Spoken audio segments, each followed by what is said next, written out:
spien af, met raad en saam, met lyding en hoop, verdriet en saam staan jy staan. Jy is altyd daar.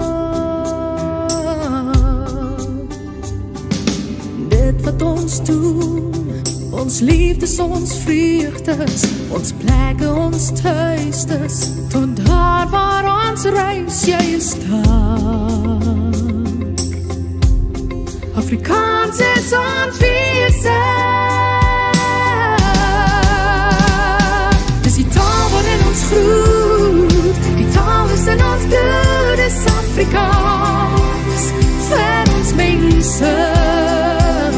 En ek stuur vir jou 'n sein, met 'n boodskap daarby, en waar jy is, sal jy dit kry, in Afrikaans vir ons mense.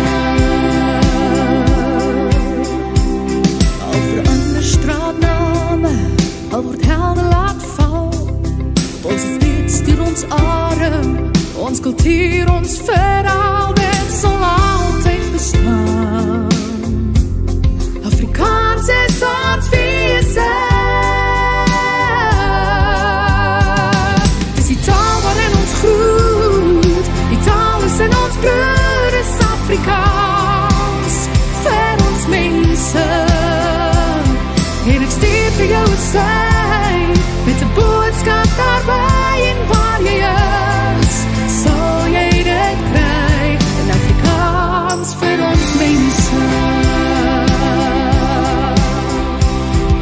Ons is daarmee gebore, die taal waarvoor ons staan, dit vloei deur ons are, ons kinders praat het saam, dit sal altyd bestaan.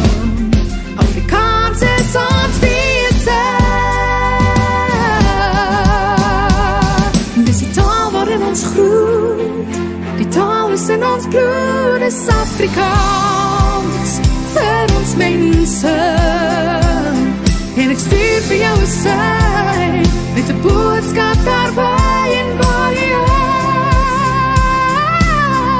is.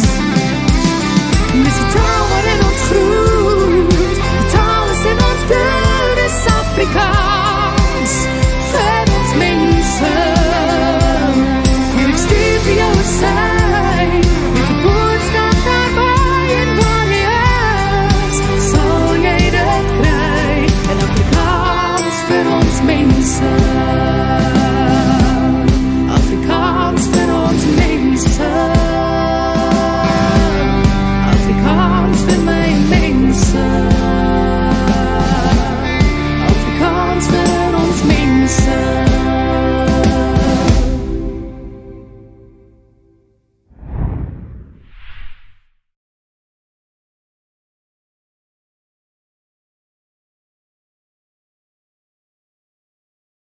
Hello folks, welcome back to Indaba Africa. Chris here on a lovely, lovely Sunday. How's it going? How's everybody doing? Where is my, missing something there? Oh, it's not missing. Logo's missing. Huh, interesting. I think I must have moved that. All right, I'll have to work on that, fix that later on, but my Indaba Africa logo is missing, so let's go with the old one. There we go.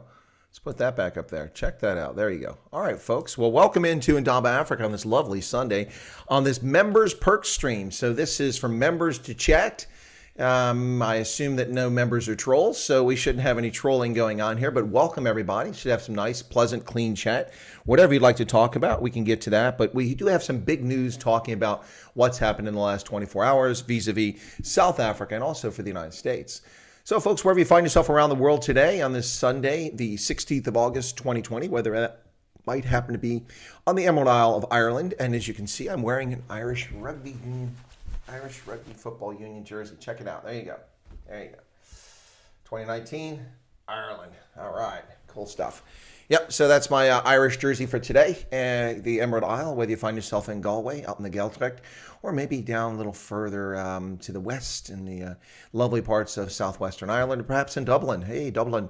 Or perhaps up there in Belfast. Yeah, are you in Belfast coming in from Ireland? Yeah, isn't it nice? Lovely. Lovely, lovely. That's a terrible Irish accent. But for folks in the United Kingdom, on the Isle of Man, somewhere in Northern Ireland, or perhaps in the Highlands of Scotland or the Western Hebrides, the Isles off the west coast of Scotland. Perhaps up in Orkney. Orkney's a lovely, lovely spot. Beautiful Neolithic stone sites you can see.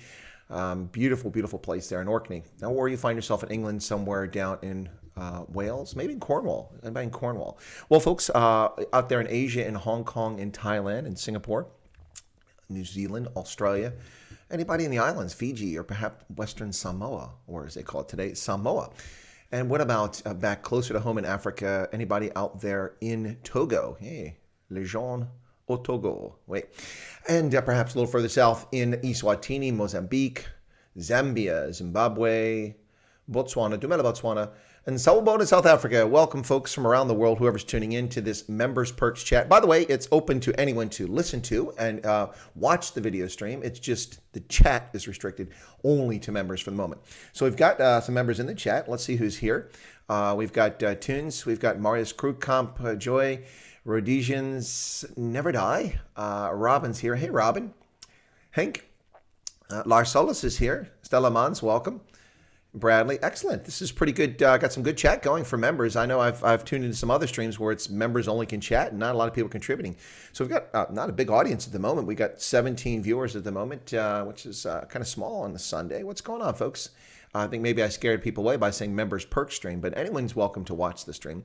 It's just that only members can chat on it right now. So anyway, folks, what do you want to talk about today? Well, let's talk a little bit about yesterday and President Cyril Ramaphosa's address to the nation, in which he announced that the lockdown would descend to level 2.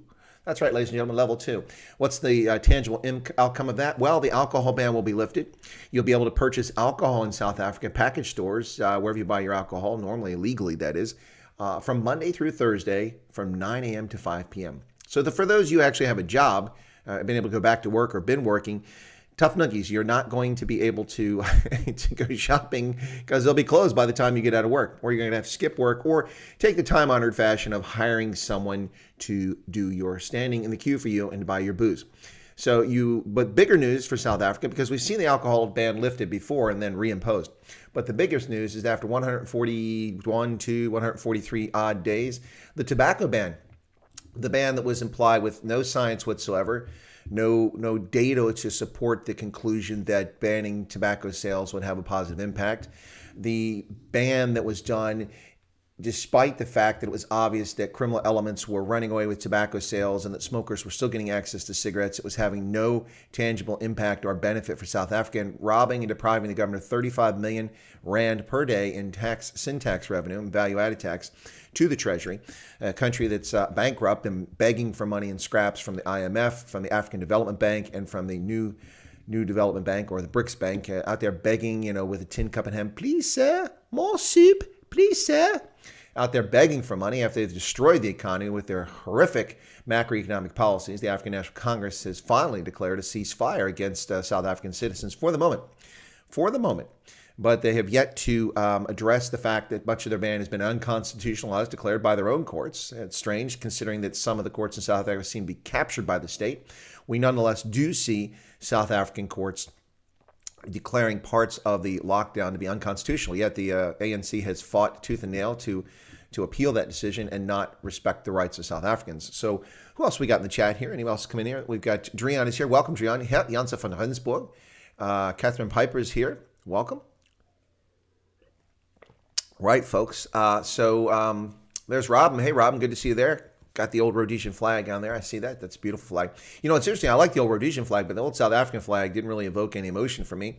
It always seemed to be kind of strange. I'm not dissing the flag, but, sticking 3 flags in the middle of another flag never really did it for me. I get why. It's the Union flag. It was the union of the Boer republics and the British colonies. I get it. But never really did anything for me. But the Rhodesian flag was pretty awesome looking. Pretty cool. Nice colors, green and white. Nice emblem in the center there. Pretty cool stuff. So always did like that. Yeah, so the lockdown. So you can buy alcohol Monday through Thursday, starting Tuesday, I guess. Monday, but it's midnight, so it's actually Tuesday. So you can buy alcohol from 9 to 5, and then you can buy alcohol. This is the first lifting of this in restaurants, bars, taverns, and pubs, ladies and gentlemen. Yay! Yay! And there was much rejoicing in South Africa. So isn't that lovely? You can actually go out to a restaurant. But there is a catch, of course. The curfew remains in effect nationwide from 10 p.m. until 4 a.m. That's right, ladies and gentlemen. So they gave the order that you can serve alcohol until 10 p.m. But then you magically must be home. How do you get home when you're waitstaff and you've given someone a pint at 9:58? How do you get home by 10 o'clock? Impossible. So clearly there's going to be some confusion. There'll be some arrests. There'll be some harassment. There'll have to be some clarification, but only after they've turned thousands of South Africans into criminals will they come up to this conclusion. So let me help them out ahead of time. What you need to do is you need to say alcohol can be served until 10 and people have until 11 to get home. Voila! There you go. Simple as that. Of course, that's not the rule. The rule is 10 o'clock, 10 o'clock. So we're going to see a problem here, ladies and gentlemen, with this happening. Well, of course, who knows what will happen? How many pubs survived? How many shebeens are still around? How many taverns still exist in South Africa? And how many restaurants will be available to serve? By the way, no crowds greater than 50. So you can't go to funerals if there's more than 50. You can't go to church if there's more than 50. You can't go to a restaurant if you include the wait staff, the cleaning staff, the maitre d', all the people who work in the restaurant are part of that 50. So you won't actually have 50 people in a restaurant. So, and the standards that are being applied were not clearly stated by the president. We assume that that's going to be issued in the dictate coming from the National Coronavirus Command Council, which will tell us what exactly you have to do in order to stay safe in a restaurant, in a bar, in a tavern, social distancing, every other bar stool, every fifth bar stool, every other table. When your family goes to the restaurant, must they sit 3 tables apart to eat? Yet to find out exactly what that means. I'm sure there'll be lots of confusion, and I'm sure that South African Police Service will do their best to arrest lots of law-abiding citizens and turn them into criminals to support Becky Cele's desire to criminalize all South Africans, especially white South Africans. He loves criminalizing white South Africans. That's his favorite pastime. Yes, crowing about the reduction in crime as people became prisoners in their home. Yay, South Africa's crime has dropped by 40%. Ooh, a crime holiday in South Africa. No, you've imprisoned people. You've turned 58 million people into prisoners. And when people are in prison, it's difficult for them to commit crimes in public, isn't it now? Think about that, ladies and gentlemen. Bradley says the cops will be sitting outside the pubs and make quota on arrests for people and staff leaving after 2200. Exactly right, Bradley. Right, that is exactly right. This is all in the plan. It's ready and set to go. Sasha Markovic says, just wait. ANC is still busy for figuring out how to make alcohol easier to buy on the black market than in the shop. Well, that may be the case indeed. You may be right about that one, Sasha. Absolutely true. Olaf is here. Good evening, Olaf. Or good afternoon, I should say, depending where you're at. So good evening for you. Robin says, I can't see the ANC able to administer these stupid laws. Yeah, they're not laws, Robin. That's the first thing. Let's clarify that. These are not laws. None of this has been presented before Parliament, debated in committee in Parliament, taken to the floor of Parliament, voted on, and then sent to the president for the president's signature to make it a law. These aren't laws. These are rules made up by an undemocratic, unelected, unaccountable, capricious body known as the National Coronavirus Command Council, which has no legal authority to do this. Yes, I know the South African Constitution makes provision. There's a law that for this state of disaster or state of emergency, whatever the heck it is, state of disaster, I think they claim they're under, that allows for them to create a body like this to administer policies. Yes, but it doesn't give them the right to suspend civil liberties and all these other things that are guaranteed in the South African Constitution for indefinitely. And that's what they're doing. It's indefinite. 90 days was the maximum allowed under the law. And that can be extended 30 days at a time. Well, we had 90 days, and then 30 days, and then 30 days, and 30 days, and then it'll be 2023 before you know it, folks. And we'll have an election, and then after that election, they'll finally lift the lockdown ban. Yeah, these things are based not on science, not on reason, not on data, not on studies, but simply on their genius. And of course, the genius that we're talking about is the genius of the African National Congress, which has brought us racialization of all aspects of society, ending the rainbow dream that many people actually had and the possibility of reconciliation. They flushed that down the toilet with the current administration under Cyril Ramaphosa, racializing every aspect of society, discriminating against people based on their skin color, whether they're black, brown, white, or whatever they may be, discriminate against them. And how do I mean that? Well, things like broad-based black economic empowerment, which discriminate against minority-owned firms, the majority of whose employees are actually black. So you're discriminating against black South Africans too. It's just utter nonsense. Their misuse of the budget, their theft of funds, the outrageous projects, money spent to build a mansion for Jacob Zuma in KwaZulu-Natal. Remember Ed Conla? Anybody forget about Ed Conla? What about the arms deal, ladies and gentlemen? $7.1 billion for what was supposed to be a $4.6 billion arms deal, purchasing Gripen fighters. Those Gripens are real handy now during the midst of this crisis, aren't they? Thank God for the Gripen fighters. I mean, in all those threats to South Africa's airspace, we know that those Gripens have been deployed on peacekeeping in the Congo and in Somalia. Oh, wait, no, they weren't on peacekeeping. Yeah, well, we needed Type 209 diesel submarines so that we could submerge our South African Navy forces to take them off the coast of Tanzania so we can prevent Somali pirates from attacking. We didn't do that either. What happened? Did I just stop streaming? Wow. This thing tells me my entire audience just left. I think that my software is not working properly here. It just said 35 people left. Wow, is that true? I wonder. Anyway, I don't think that's true. I think that the data is not tracking, so we'll see if that's true. We're here, says Hank. Yeah, no, I've never kept my studio open. Because it's a members-only stream, I can't open up a window to get in the chat with you guys. Oh, it's back now. It's back. I can't open a window to get all the chat because I don't pay to be a member of my own channel. Now, I'd pay because I get my money back, but YouTube would get 30% of it, so I'd be paying them just so I could get in my chat. So I have my studio open on this side of the window, and it's the first time I've ever had the studio open during a stream. This is the YouTube studio. I have my own studio, the streaming software here. I know it's a little confusing. Streaming software here, managing the show. Over here, it's the YouTube one, and it just dropped off to 0. So that's the first time I've ever seen that. So it's the only way I can actually type a chat is to have that open, that studio, because I'm not a member of my own channel. So you got to love it. Anyway, yeah, so I lost track there talking about the ANC and its conduct. Anyway, but we'll get back to that. There's always time to talk about the ANC.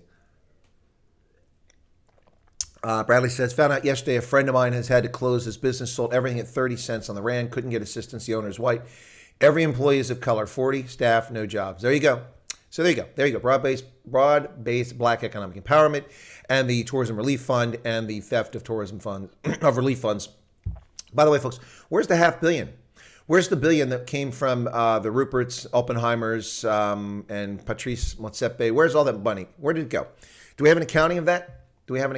No. We did hear from the Solidarity Fund, not to be confused with the Solidarity Fund created by the government, but the actual private Solidarity Fund. They've actually allocated and accounted for their funding. So there's transparency there. But there's no transparency from the government when it comes to all the money that poured in to the South African government to help South Africans. None whatsoever. What about the $4.3 billion from the IMF? That money's already in the bank. Where's that at? How's that being used? Yeah. Anyway, I was talking about scandals. So we talked about in Conlon, we talked about the arms deal because, those Gripens are so important. Those diesel submarines are so important. What about those Corvettes? Ooh, thank God we bought those Corvettes from the German. Hundreds of millions of dollars, so necessary to patrol the waters of South Africa. Oh, yeah, that'd be the waters of South Africa where illegal Chinese fishing vessels come and poach abalone, which they pay people on shore to pick up. They row out to them the Chinese takeaway, literally takeaway abalone. Or the illegal fishing taking place, yada, yada, yada. Yeah. So thank God we bought those cruisers to patrol South Africa's waters because it's made such a big difference. That $7.1 billion. By the way, that was $7.1 billion in money 20 years ago. That money today, that's closer to $10 billion in today's dollars, folks, after inflation. So think about that. $10 billion pissed down the drain to buy unnecessary arms. Now, you might find it striking and funny to come from a military guy. Yes, I'm a retired military officer. And I think national security is critically important. And I think national security matters to South Africa. But you didn't need those weapons. What you needed were pickup trucks, buckies. You needed armored personnel carriers. You needed barracks repaired. You needed rangers repaired. You needed medical services for soldiers and sailors, Marines. Not Marines, don't have Marines.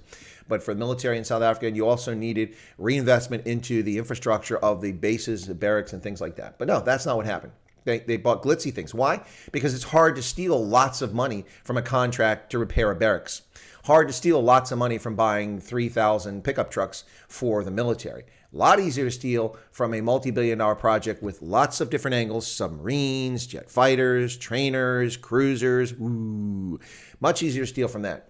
So arms deal, Nkandla. What about Travelgate? We forgot about Travelgate, the misuse of government funds, the desire for these arrogant African National Congress members of government, cabinet members, to fly in premium luxury seats wherever they fly, whether it's domestically or internationally, when I've spent my entire life as a serving member of the military flying in economy at the back of the bus. To see these arrogant, pompous government officials do this is just so much money wasted. And what about the money given to traditional chiefs to keep that system, to bribe them? Tens of millions, hundreds of millions of rands given to traditional chiefs to bribe and keep that system going. Absolutely bizarre situation going on there, folks.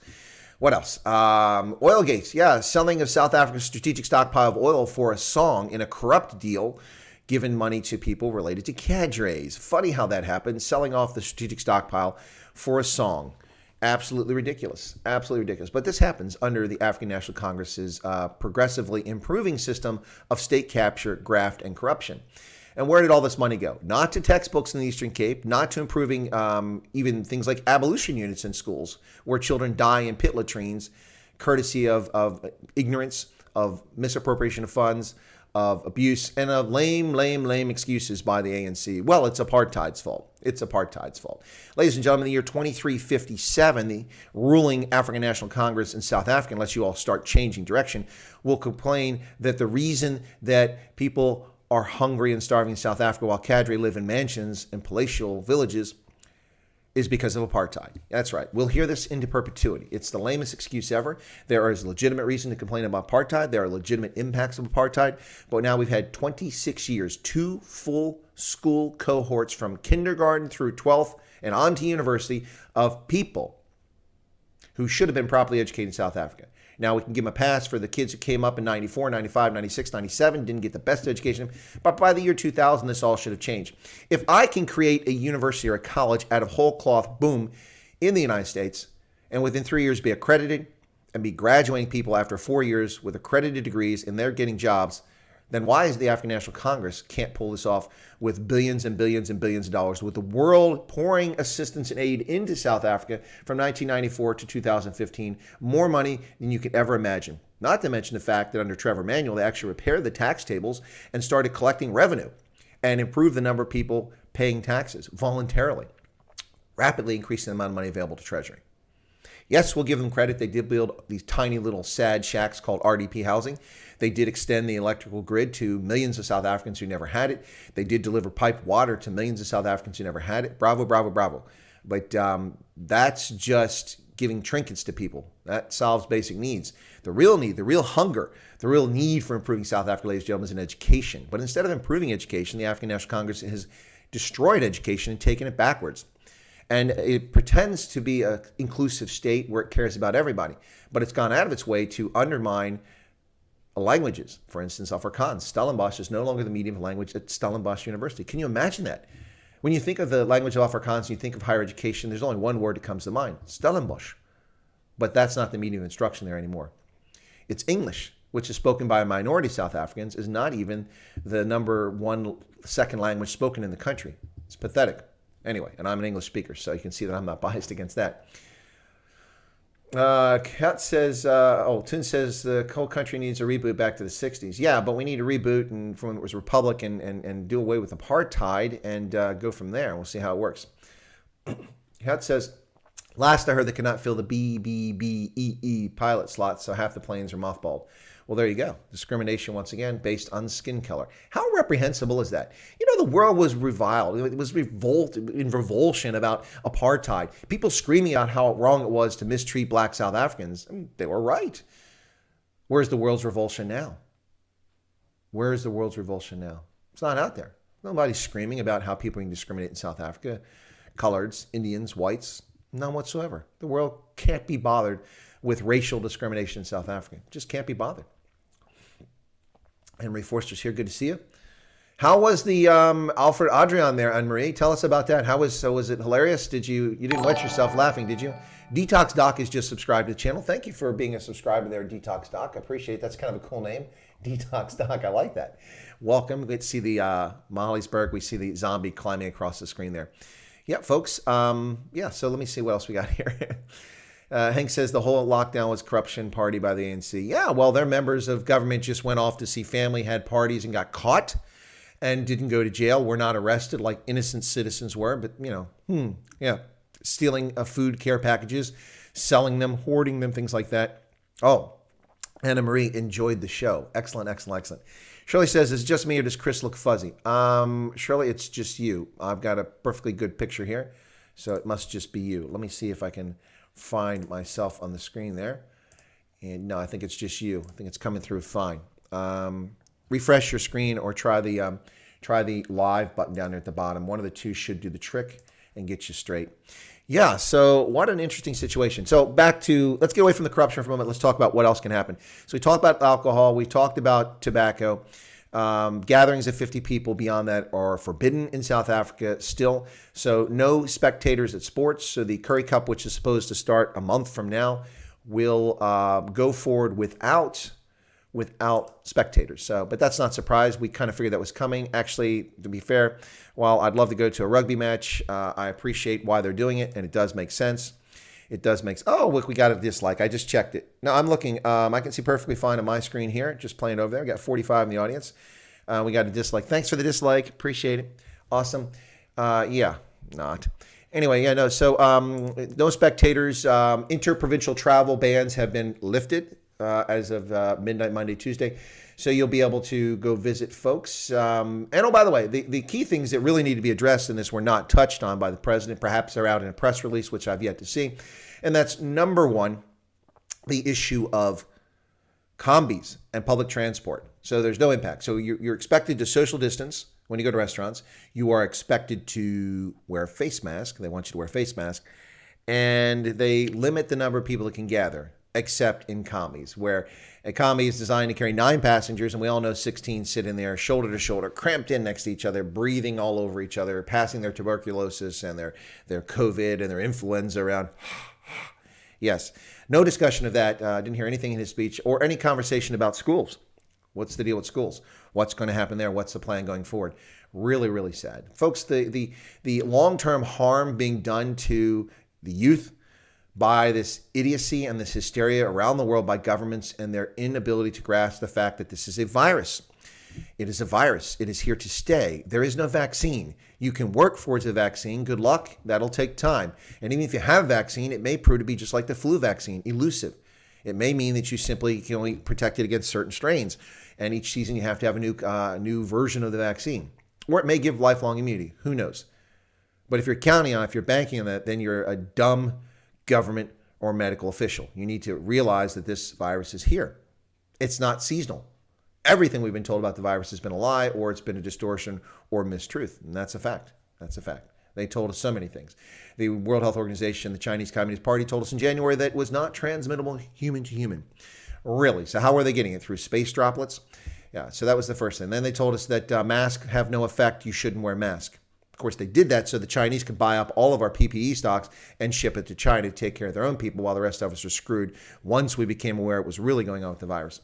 And then they told us we couldn't give it from our pets. You can't give it to your pets. And then 2 months later, they came out and said, oh my God, keep your pets away from everyone because they'll get COVID-19. They told us the death rate, the mortality rate was 3.4% when it's actually 1/4% at maximum. Yeah, the list goes on and on, ladies and gentlemen, about this virus. And now they tell us that we see sleepy Joe Biden saying that if he's president, we're all going to be forced to wear masks. I'm not even sure where he thinks that falls under the Constitution or what right he thinks he has, because executive orders do not apply to me or to you, folks. It only applies to the executive branch. And since I'm retired from military service, I am no longer in the executive branch. So his executive orders do not apply to me. So he can go shove a sock in it and stick it in his sock drawer. Hashtag sack a cock there, Joe Biden. Anyway, so, but wearing a mask, what is that going to accomplish? We'll see. We will see. Rhodesians will never die. The button was gently stroked. Oh, yeah. Thanks for you guys giving the, that's excellent. Thanks for the smash the like button. Bradley says, what is sad is that the majority of South Africans will have already forgotten that the rights we've just been given back were taken away by the same people. Exactly right. And that's the sad part about this, is that a lot of people come 2021 will forget the misery, the suffering, unless they had a collapse of a business or they lost a family member or something miserable happened to them that is life altering. Then a lot of people simply go, oh, well, yeah. And then how will they vote? Well, the ANC should be punished at the polls and punished severely. Frankly, the ANC should receive no more than 35% of the vote in the 2021 municipal elections. We'll see what happens. But Bradley has a very good point. A lot of people forget about it. Hey, Erica. Let's see what we got here. Tion says, has there been a second wave anywhere except China and New Zealand? Well, people made the argument there was a second wave in the United States, but I disagree. We never had a second wave. We never peaked. Part of the problem, folks, is that we just don't have the data because you're not testing everyone. So it's tough to say. You could say New Zealand has a second wave because, as far as they knew, they had no cases of it. But I don't buy that they had no cases of it. What I suspect in New Zealand is that people with COVID-19 who are sick or asymptomatic carried it around with them, and it affected other people who are asymptomatic, who are healthy, and that carried on for a period of a couple of months. Or people who were deathly ill from it, died from it, and people didn't test them for it. It was always there. It never went away in New Zealand. They actually think they were free of it. They declared themselves COVID-19 free. I'm not buying that story. But honestly, it's either that or the reality is that Kiwis who came back to New Zealand and didn't quarantine properly somehow infected others. So it's one of the two or both of the situations. Lynn wants to know, why are you sunburned? I'm probably because I was mowing the lawn, but actually my face is kind of broken out. It's not sunburned. But my face is a little sunburned from mowing the lawn. It was rough. Okay. As long as AFCC's lost votes don't go to the EFF. No, I don't think that's likely to happen. I don't think that's going to happen. No grave robbers to irritate us. That's good. I like that, Robin.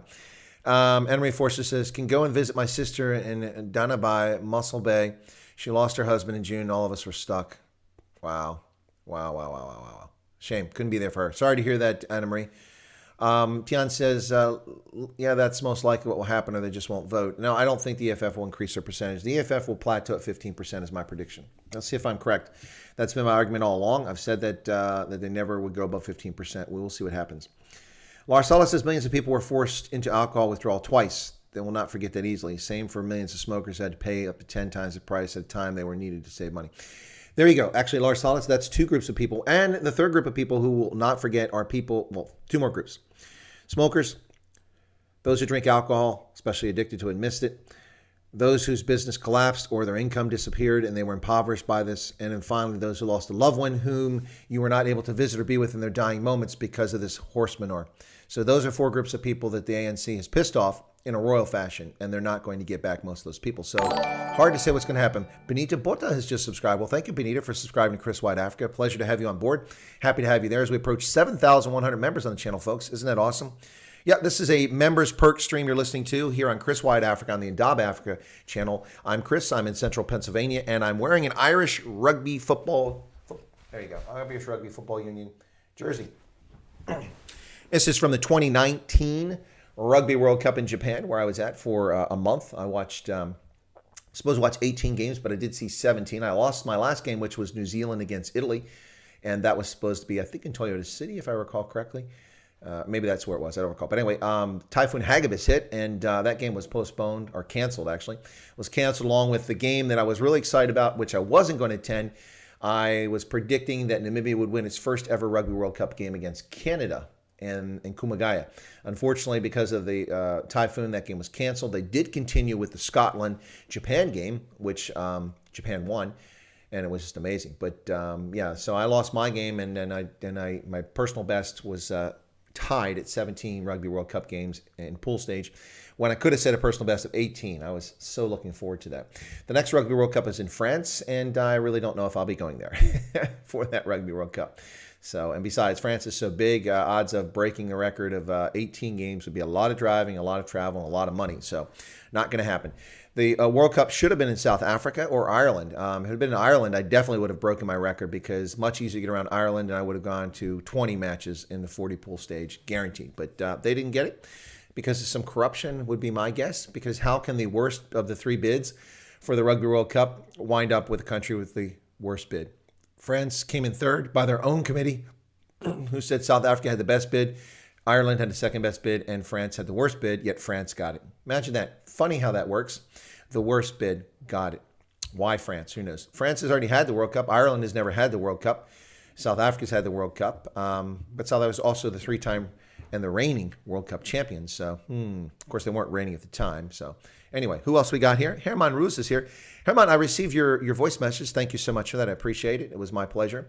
But we're not done, Herman. I'm waiting for them to reimpose this lockdown and stop tobacco sales at some point in the future. So we will not forget, and we'll keep standing up. And, you know, it's ironic, people, folks. I don't smoke. I don't like tobacco. In fact, I hate the smell of cigarettes. It gives me a headache. I can smell a cigarette 100 meters away, especially at night, but even during the day. I'll be sitting in a restaurant somewhere and somebody will be smoking. I'm like, people are like, what's wrong? Somebody's smoking. Nobody's smoking here. I don't see anybody smoking. You're crazy. And there's the person smoking about 50 feet away from me. I can just, So I don't like cigarettes, but I don't impinge on other people's rights as long as they're respectful. And I find it ludicrous that the African National Congress decided to ban the sale of tobacco products simply because they know better. They know better. Yeah, that's right. I am the law. That's a video I'd like to do too. I was going to call it the ANC is Judge Dredd. I am the law. That's right. We must follow their dictates because they know what they're doing. The genius of the African National Congress is amazing. Absolutely amazing. You can take the gift of the most advanced economy in Africa, the most developed infrastructure, nuclear power. Wow. A country that developed a nuclear weapon and has nuclear power. Country that provided nearly half of all electricity in the entire continent of Africa with only 35 million people in the country. Half the continent of Africa, or the entire continent, half the electricity. You can take that, a country that had a state-owned airline that had been in business for decades, despite the fact that it couldn't land anywhere in Africa, still was profitable. Imagine that. You take a country like that, and you take it backwards in time. Brownouts, load shedding, pervasive corruption, potholes, pit latrines for school kids, and blame it all on apartheid and the fact that certain groups of people by nature are racist, and that makes it all right. You can just all look the other way. No, folks. It's the ANC gets no free pass. It's been over a quarter of a century, ladies and gentlemen. A quarter of a century the African National Congress has ruled South Africa. And what have they accomplished? Some RDP houses, electrification, some water. What's the life expectancy in South Africa? What's happened to that? What about the HIV/AIDS pandemic, which we can blame the ANC for? That's right. Yeah, I know individuals are responsible for their own behavior, but the reason that the pandemic became so progressively bad is because of the African National Congress's denial. Remember Dr. Beetroot? That's right. Manshanta, what's her name? Yeah. The lady who was an alcoholic who drank her liver into oblivion and then jumped to the front of the queue to get a liver transplant, and someone else died because she was an important cadre, got to live longer so she could abuse that liver with more alcohol. Yeah, Dr. Beetroot, who said that you could cure HIV with beetroot and lemon juice. Yeah, that's scientific. This is the ruling party of the African National Congress that tells us you can cure a virus like HIV with beetroot. Well, does beetroot cure COVID-19? I'm just curious. I'm waiting to hear the ANC's prediction on that. And of course, famously, your president in South Africa, Thabo Mbeki, said that poverty is what caused HIV. Despite the fact that we know that it hits all groups, particularly hits those with wealth and privilege who, as a consequence of their liberty and freedom and have time on their hands, are able to engage in more promiscuous sexual activity, which spreads the virus. That's right. People maintain small houses. Yes, that's right. And multiple concurrent partnerships able to spread the virus much more rapidly than other folks. And so if you look at the demographics of HIV, it hit all segments of society, but it hit wealthy and privileged people far more severely than other parts of society. Yeah, but it's a consequence of poverty. These scientific illuminations of one Thabo Mbeki. That's right, ladies and gentlemen. Tian said she got 2 livers. I didn't realize she got the second one. Lars Salas quit for 2 years. The withdrawal lasts 3 months. Are cadres the same as apparatchiks? Yeah, pretty much the same, Shirley. What else we got here? World Cup should have gone to Ireland. I agree, Erica. Even though South Africa had the best bid, I think Ireland was the right place for it to go since it had never been there. Now, can you imagine this, folks? The Rugby World Cup in Ireland, there's only a handful of places where they'd have games, so they probably would have worked with Wales and maybe Scotland to do a venue or two. Can you imagine Murrayfield being one of the places, or the Millennium Stadium in Cardiff? Because when England had the World Cup in 2015, Cardiff and the Millennium Stadium was the only stadium not in England that they used. They didn't use Scotland. But Ireland could have had it in Dublin and Galway and around the country. Cork, they could have had this. And then in addition, they could have had Belfast, which is in the United Kingdom, but it's still in Ireland. And then they could have thrown in Murrayfield in Scotland, and they could have thrown in Cardiff State, or Millennium Stadium in Cardiff, Wales. And then it could have been an all-Celtic thing, but still been called the Ireland World Cup. And it would have been absolutely amazing. Can you imagine? traveling all those places, seeing all those games. It was so condensed, so easy to get around. It would have been absolutely amazing. It would have been massive for Ireland. It would have been massive for rugby. Instead, it's going to be in France, where it takes 12 hours to get from one part of the country to the other driving, or you have to take a high-speed, expensive train. Yeah, not the easiest place to do it. And also go to places where, rugby's big in France, but it's not big everywhere in France. So disappointing that it went to France. By the way, the next Rugby World Cup is not the Men's World Cup, which is in 2023, 3 years from now. But the next Rugby World Cup is actually the Women's Rugby World Cup. World Rugby is now gender neutral. There is no such thing as the Men and Women's Rugby World Cup. It's just the Rugby World Cup. Now, is that a little confusing for you? It's a little confusing for me. So the next Rugby World Cup is in 2021 in New Zealand. That's for the ladies, folks. That's right. There you go. What else we got here? How are we doing, folks? We good on the, you guys enjoying the members perks stream with just members chatting? Is it good? You guys good with that? All right, please smash the like button. We got 38 likes, 48 people currently watching it there. Rudy says beetroot works when you clap it between your legs. Is that how it works? I just didn't know that. Erica says, so glad I'm non-smoker and don't drink. My wine goes into my food. There you go. Lynn says, are you having a call-in? No, I didn't make this as a call-in show. Those who were here for the last call-in show saw what happened there when I announced it. I'll do a call-in show, but I won't announce it. It'll be a member. I'll call it a members stream, and I'll make it a call-in. But I'm not going to put that in the description because that simply invites the disgusting, vile people who tried to play their game last time, which really irritated me. For those who remember that, some people found it interesting. I think Yanni was like, what the heck? Because he was on the call with me at the time. But anyway, Rudy says, lovely without the trolls. Yeah, absolutely. Yep, absolutely lovely without the trolls. Well, it'd be funny because, a troll could actually be in this chat. They become a member, but then I get their money. So they can quit, but I got their money. Members works. Better need to do it more often. Yeah, maybe we will. Maybe I will do a members perks stream more frequently since you guys seem to be enjoying the chat. I wanted to wait, folks, until I had a reasonable number of members. When I had 10, 12, 20 having members only, then there wouldn't be much chat going on. So now that I've got a larger member base, over 100. I think we're 111. I think is where we're at. Then it's good to do the members only members, not members. I don't like saying members only. Members perks stream. That's why I have the members perks stream today, so that members can chat. But now that we're over 100, it sounds like a good idea. I can do it more often. But I was a little reticent. It's also like with strategic video that I did. I don't know how you guys took that, if people liked it or not. But that video now has had like 560 views. The members perks video that I did, the strategic video, in which I gave the discussion about U.S.-Africa trade, that was limited to members at the higher thresholds only for like 4 or 5 days, and then I opened up to everybody. So I hope you guys like that.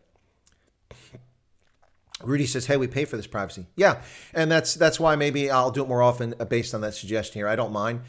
Frankly, it gets a little tiring for me. The stream we had the other day in which the trolls just went bonkers and had a lot of fun. I was actually doing nearly as much moderating as my moderators there. I was deleting all kinds of things and blocking people in the midst of doing the show, and that becomes a bit tiring. So, shame to see that. Anyway.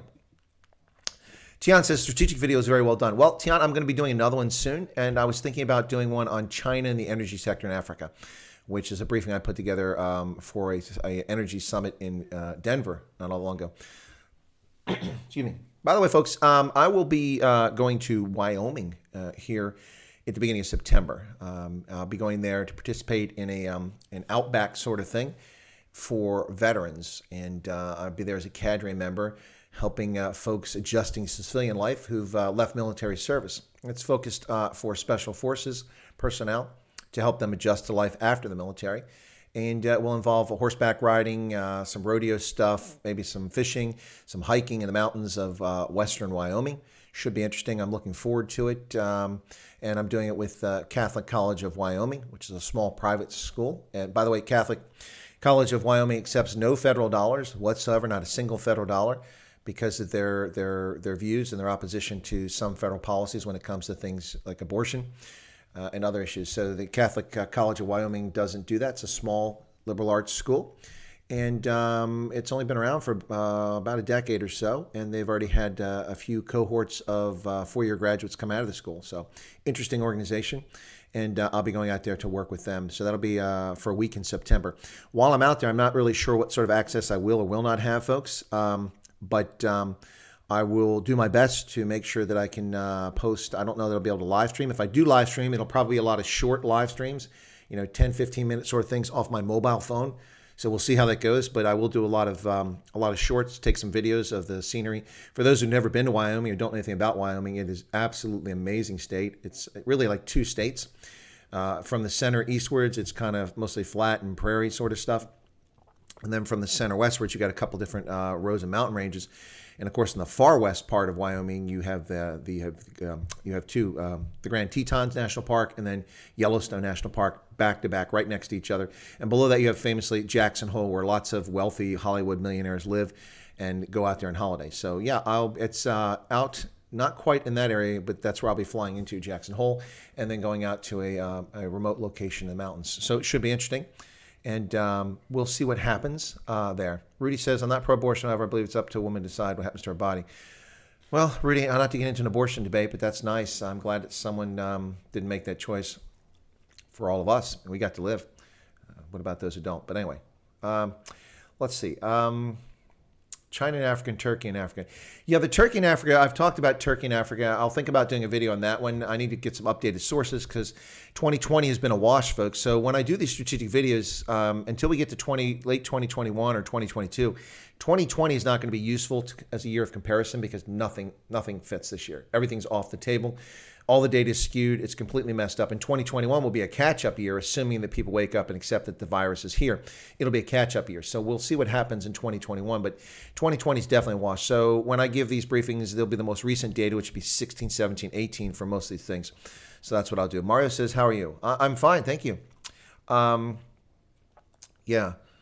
Erica says, sounds good, Chris. Enjoy Wyoming. Yeah, no, I'm looking forward to it, but I won't be having 2 streams a day. That's for sure, because I'll be tied up those times. Plus, that's a few more hours earlier than this, so I have to adjust the fly on that a little bit. But should be interesting. And then I come back and I've got some online teaching gigs, which may affect in mid to late September the hours that I do my streams. But I'll still be doing the streams. But I've got to teach for a couple organizations. I won't be going anywhere because it's all remote at this point because of the hysteria over the virus. So I'll be teaching remotely for a couple different organizations, and still waiting to sort out what my schedule will be like. But that'll be coming up in September, folks. But in the meantime, it's August 2020. Today's the 16th of August 2020.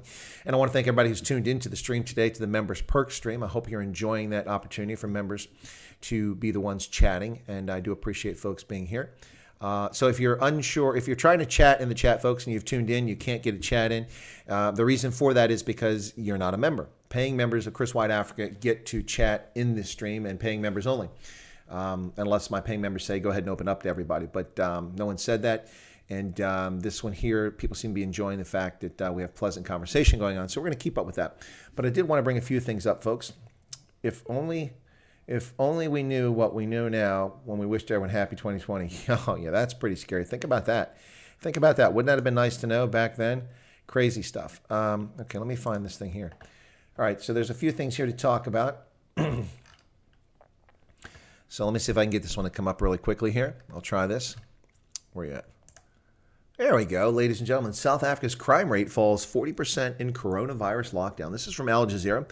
Police Minister Becky Cele says country experiencing crime holiday, adding the absence of alcohol helped reduce the numbers. Wow. Crime-plagued South Africa posted a drastic drop in criminal offenses, including sexual assaults, during the first 3 months of its coronavirus lockdown.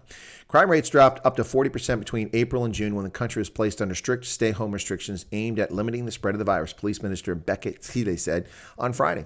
These statistics show major decreases in all crime categories compared to the same comparative period last year, Cele said.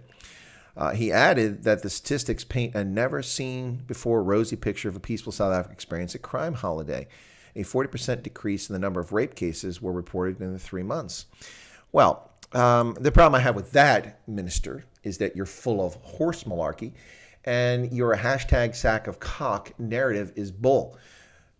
This level of crime was last seen during the apartheid era. It's not never before lower levels of crime. This lower level of crime was seen last before 1990. That's right. Before 1990, before the People's War that the ANC started in KwaZulu-Natal, we saw lower levels of crime. And oh, by the way, this is fictitious, folks. I'm going to call Tsele out on this. I'm going to call the African National Congress government out on this because they're talking about lower crime. Yes, reported crime. What about the child molestations, the incest, the rapes that are taking place, the domestic abuse that's taking place behind doors when people were locked in their homes and couldn't go anywhere and couldn't report crimes? Do you honestly think we're going to fall for this, calling it a crime holiday? The violent nature of people who beat on their spouses, abuse children, rape people, rob and murder has not changed. And the opportunities for many of those crimes are greatly increased because people were locked away in their homes in small confined spaces for 24 hours a day, 7 days a week for hundreds of days. Well, for over 100 days. 40% drop in crime. In reported crime, you genius. You frickin' genius. Wake up. Wake up. Yeah, Tian says, yeah, because people were afraid to go to the police. Yeah, because if you go to the police, you get arrested for violating the lockdown. It's idiotic. So someone asked me about this one yesterday, so I thought I'd bring this story up and talk about it. Yeah, well, farm attacks were down until June. Then they picked back up. Who said that, Erica? They have picked back up. So this is what someone asked about yesterday. It says, U.S. personal protective equipment donations go directly to the beneficiaries in South Africa to prevent corruption. By the way, folks, not to trigger anybody, but your favorite American in South Africa is in this photograph right there in the center. Look in the center of that photograph. You see my mouse zipping around there? That would be one Lana Marks. That's right. She's outside a U.S. Air Force aircraft on the 15th of August when PPE donations were delivered to South Africa amid the COVID-19 pandemic.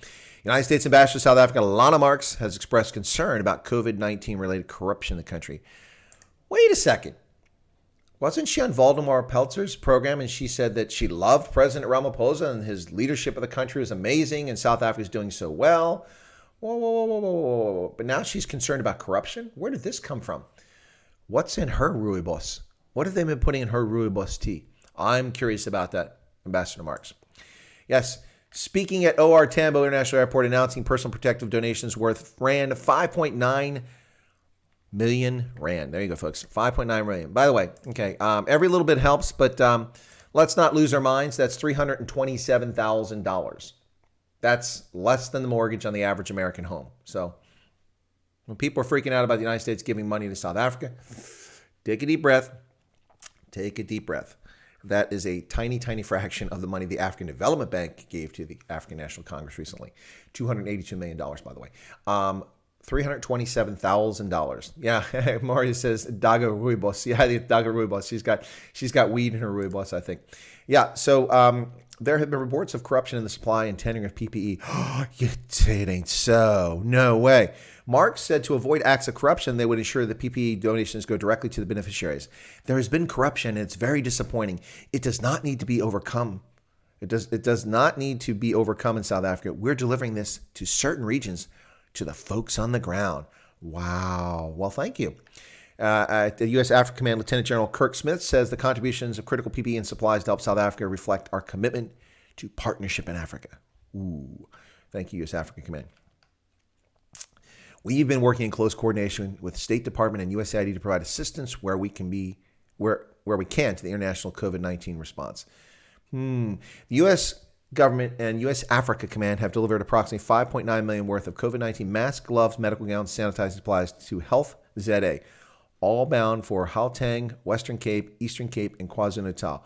Well, what about Mpumalanga and the Northern Cape, huh? What about them? Come on, what about them? Where it will benefit frontline health workers. Well, listen, okay, now, to be fair, for those who are angry about U.S. assistance to South Africa, by providing this equipment, that means that the ANC can steal more money from the IMF. They don't have to spend the money buying that equipment. But they weren't going to buy it anyway, ladies and gentlemen. So we're not really enabling the ANC. We're protecting those who are most vulnerable. At least we're trying, the health frontline workers. Hate that phrase, frontline workers. It's not like they're in the military. Hert Janssen van Rendenburg says there was no investigation of crimes reported as they were too busy policing regulation breakers. Had to break in 4 weeks ago, and I'm still waiting for this. Yeah, exactly. They were busy locking people up who were walking on a beach or standing in their front yard and processing them for crimes against the state, against the National Coronavirus Command Council. Yet property break-ins, home invasions, farm attacks were not even investigated. Rapes were not investigated because They weren't interested. They're busy turning innocent law-abiding citizens into criminals, which is something the ANC's become quite adept at. They seem to get off on that. Really clear. Okay, I haven't read this story, and I will because it's in Business Tech, which is a reasonably decent publication, but I will read this. But I like the title. You ready for this? From a staff writer. Here we go. One thing holding back transformation in South Africa. Do you know what that is, ladies and gentlemen? The one thing holding back transformation in South Africa? The African National Congress. I don't need to read the article. I can tell you right now, it's the African National Congress. The angry, naughty children are the one thing holding it back. Absolutely right. Absolutely right. Oh, Mario is posted the link. I'll be a guest on Mario's new channel. I think it's relatively new, Mario. Rhodesians will never die. Do kids still read about all that nowadays? All about what? Yeah, Mario asked if he could send the link, and I didn't say he could, but he can. You're a moderator, Mario, so I'll trust your judgment on that. If you get it wrong, then I'll take away your moderator status. We'll send you home with no dessert. Yeah, so I will be on Mario's channel. He'll be interviewing me. So I think I might be one, if not his first guest. So we'll see what happens there. Should be interesting. That's on Wednesday. Yep. At 2020. Is that the time we agreed on? No. Wait. Oh, 2020. Yeah, that's not the time. That's the year. My bad. Yeah, so folks, we're coming up an hour here. Are we good? Are you guys enjoying the Members Perk stream? Are we good to go? If you like the chat as it is and you want me to leave it as it is, just give me a thumbs up and let me know. But one thing holding back transformation in South Africa, the ANC. That's right, ladies and gentlemen. Yes, the ANC. You don't need to see anything else. That's all you need to know about what's holding back South Africa. Yep. So you already know this, but let me just put this on really quickly, folks. Okay, we're good. Folks are enjoying the chat. Here we go. Ready? All right. There you go. Your favorite member of Parliament, right? South Africa's national state of disaster extended by 1 month. This is from Nyawire Mwangi, 23 hours ago on the Chinese news network. South Africa will remain in a national state of disaster for another 30 days, according to government notice released on Saturday, just hours before the deadline on Saturday midnight. Minister of Cooperative Governance and Traditional Affairs. I'm sorry, I got that wrong. Minister of Uncooperative Governance and Irrational Affairs, and Nkosazana. Oh, they can't even spell right. They got Nkosazana Olamini. So we've changed her name. It's Nkosazana Olamini Zuma. N-O-Z, Nas. Her new name is Nas. It's not N-D-Z, it's Nas. Nkosazana Olamini Zuma. That's classic. I'm going to have to save that one. She extended the national state of disaster from the 15th of August to the 15th of September, stating the reason as taking into account the need to continue augmenting the existing legislation and contingency arrangements undertaken by organs of state to address the impact of disaster. As we discussed, these gobbledygook from government officials who say the same things that mean absolutely nothing, saying organs of state as our comrades move up. Oh my God, can you believe that? That must take a lot for her to say. Quite a bit of nonsense there, gobbledygook coming out of here. Yeah. Oh, there you go. Nkosazana Dlamini Zuma. Oh, by the way, someone asked me about the U.S. postal situation. What's going on with the Trump administration? And I really don't understand what you guys are talking about. But I took a closer look at it. And what we're referring to here is this thing is unreliable. My YouTube thing says no viewers here. And I know you're here. You guys are here. All right. So let me get back to that. So, yeah, the situation is the following. The Trump administration is concerned about voter fraud as a consequence of efforts to pollute the ballot system. And that's a fact with this mail-in balloting nonsense. So there's a lot of things going on, several reports. And the one I was asked about was a question about missing mailboxes. So let me talk about that very quickly. Okay, here you go. So this is from the Baltimore Sun. It's a newspaper that I grew up with that's owned by a bunch of leftists now. This is written by Emily Opilo and Samir Rao. Those are traditional Anglo-Saxon names. Missing mailbox in North Baltimore is the latest sign of U.S. Postal Service turmoil. More signs of turmoil at the Postal Service emerged in Maryland this weekend after at least one of the service's iconic blue mailboxes was removed from a Baltimore street corner. Residents in the city's Abdel neighborhood reported Saturday the mailbox at 31st Street and Abdel Avenue had disappeared in recent days, although accounts varied as to when. The local United States Postal Service spokesman could not be reached for comment. The box's removal prompted concern from area residents amid widespread delays in Postal Service and distress over moves made by the Postal Service in advance of the November election. Outlets elsewhere in the country have reported that mailboxes are being removed wholesale, and photos have surfaced online of mailboxes being loaded into flatbed trucks by the multiples in Oregon and Massachusetts. A spokesman told NBC News on Friday that the agency would stop removing boxes until after the November election. Councilwoman Mary Pat Clark, Democrat, shocker, who represents the Abdel neighborhood, called for the removal of the box. Pure thievery. They don't belong to the post office, Clark said. They belong to the government of the United States, and there's a process that's always been followed if you want to do anything about removing post box. Well, ladies and gentlemen, what you are seeing here is the latest effort to undermine the election by the political left in this country. This is, as I mentioned yesterday, similar to pay telephones. You know, you pay phone, you pick up the phone, drop a quarter in, a dime. Yeah, those things have disappeared because there's no market for it.